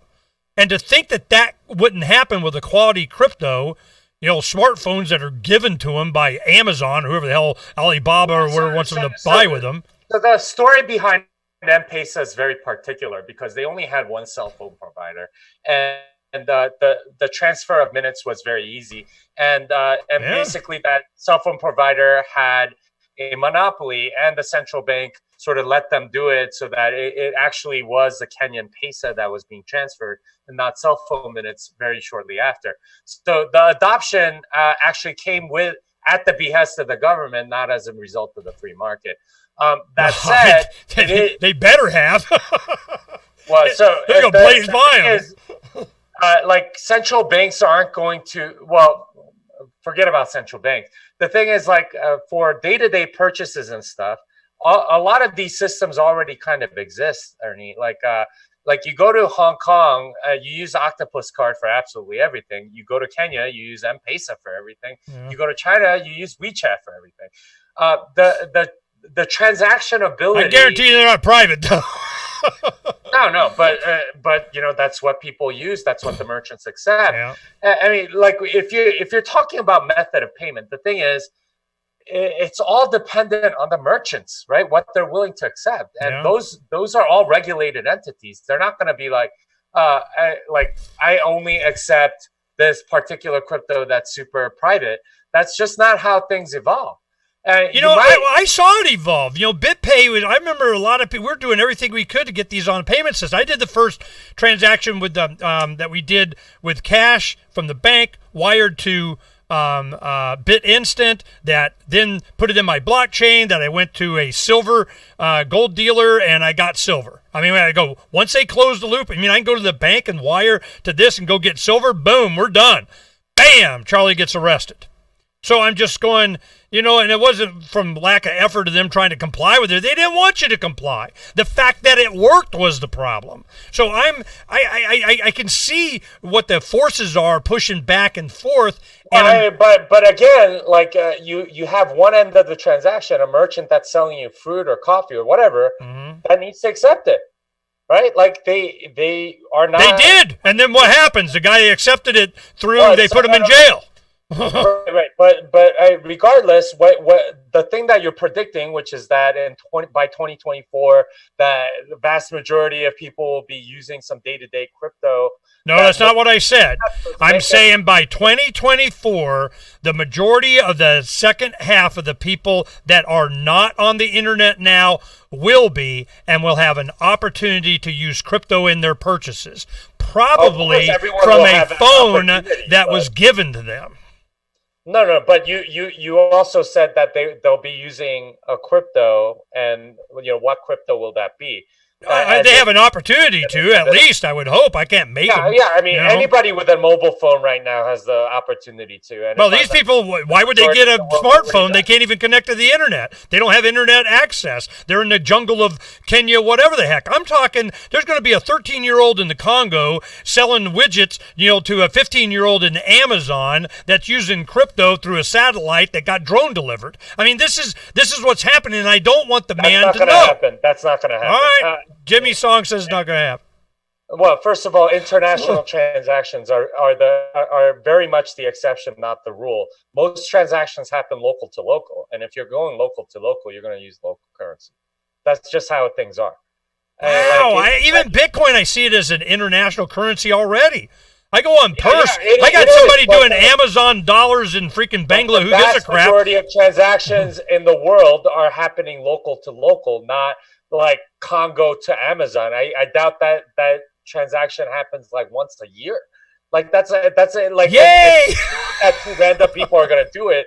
It's imagination. See, this is what I'm thinking is lacking is the imagination of what can be. Just because you can imagine it doesn't mean it's gonna happen. The thing is, that's not gonna that's the power to have these kinds of transactions open. That's why I keep saying the catapult. Availability of the fact that it can happen doesn't mean that it will. Yeah, the fact that I can keep a catapult video on this decentralized, they can't take it down platform doesn't mean I'm going to do it. I want the capability. Right. But but you're making it sound like it's going to happen, but it's not. Because it can happen doesn't mean it will. There has to be a market. There have to be market. Okay, so this is what I want to make sure we're clear on the predictions here. At the end of 24, I am clearly saying that of the half. I'm trying to how to do the additional half. What are we looking at? It's July 25th, 2019. Whatever the population is now. I'm saying that about half of the population now has access to internet.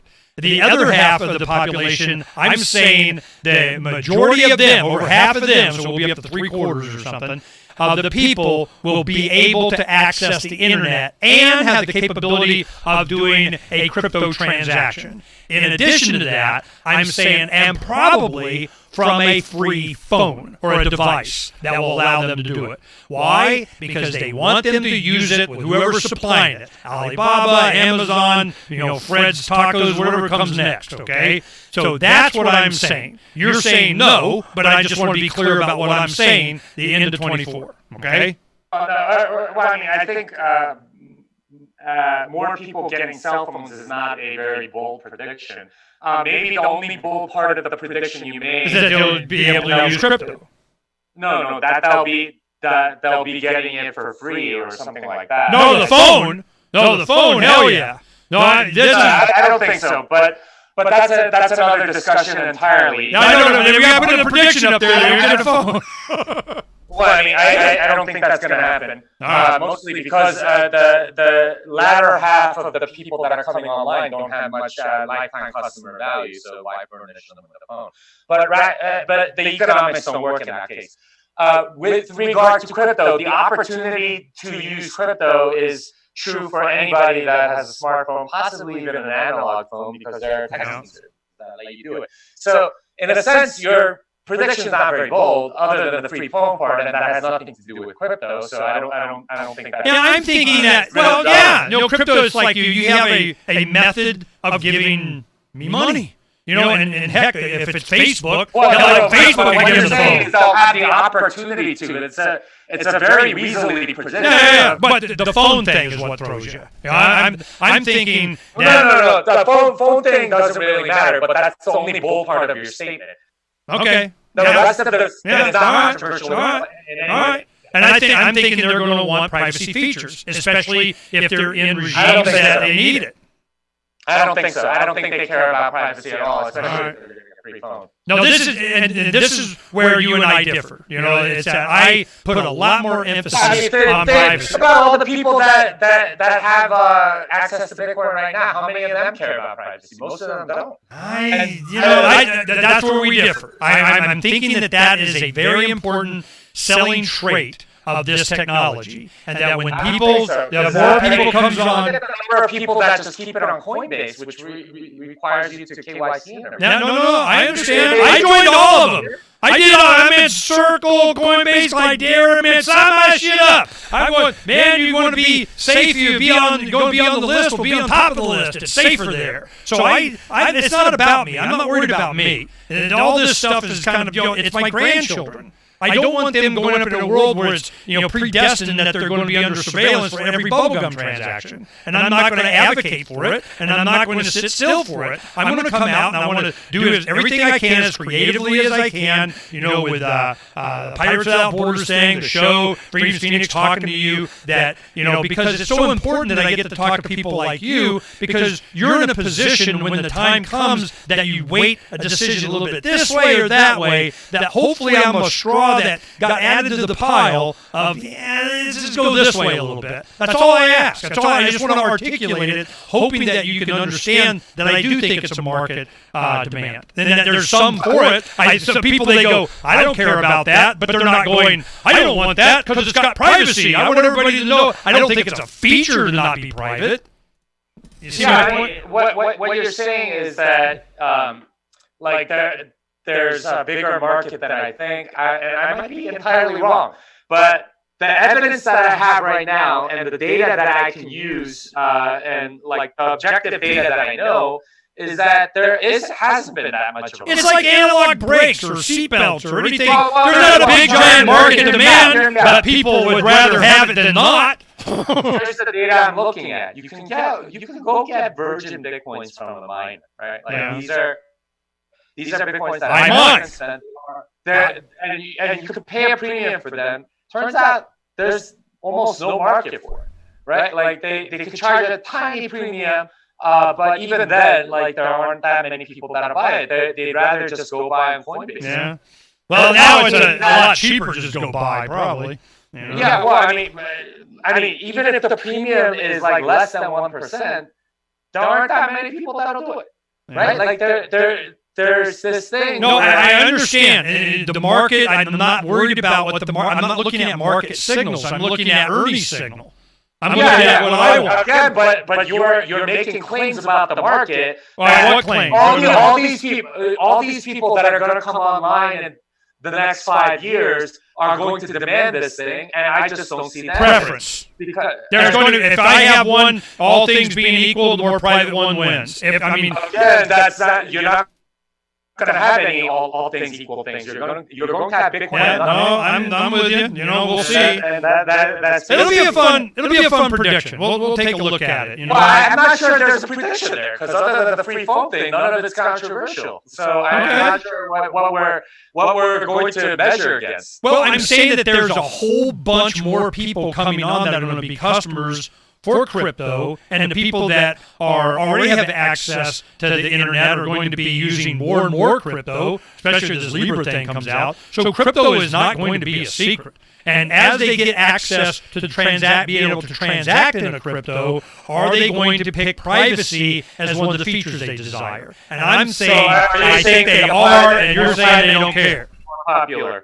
If there's obviously a price at which people will pay for privacy, but I don't think it's low enough, and it's gonna almost have to be free for people to use it at all. That's my personal belief, given the market signals that I've seen. Well, it'll be things like they're going to monetize it some other whatever the hell. Well, so Ernest, let me ask you this question, because I think we really need to quantify this privacy preference that you have. Because in a way, a lot of people talk about it as if it's the most important thing ever. But the fact of the matter is, when you ask people to put a price on it, they're not willing to pay it. So right now, you are able to, for example, go and use a massive coin join using Wasabi Wallet, except that it will cost you somewhere around 0.5% of the Bitcoin that you are putting through the coin join in order to do it, or something like that. Are you willing to pay 0.5% in order to anonymize your Bitcoin, Ernest? Is it a 0.5% on the total value, or I mean, yeah, on the total value? Maybe. I mean, it depends on what I want. The freedom, I want the option. I mean, I would consider that a feature, not a bug.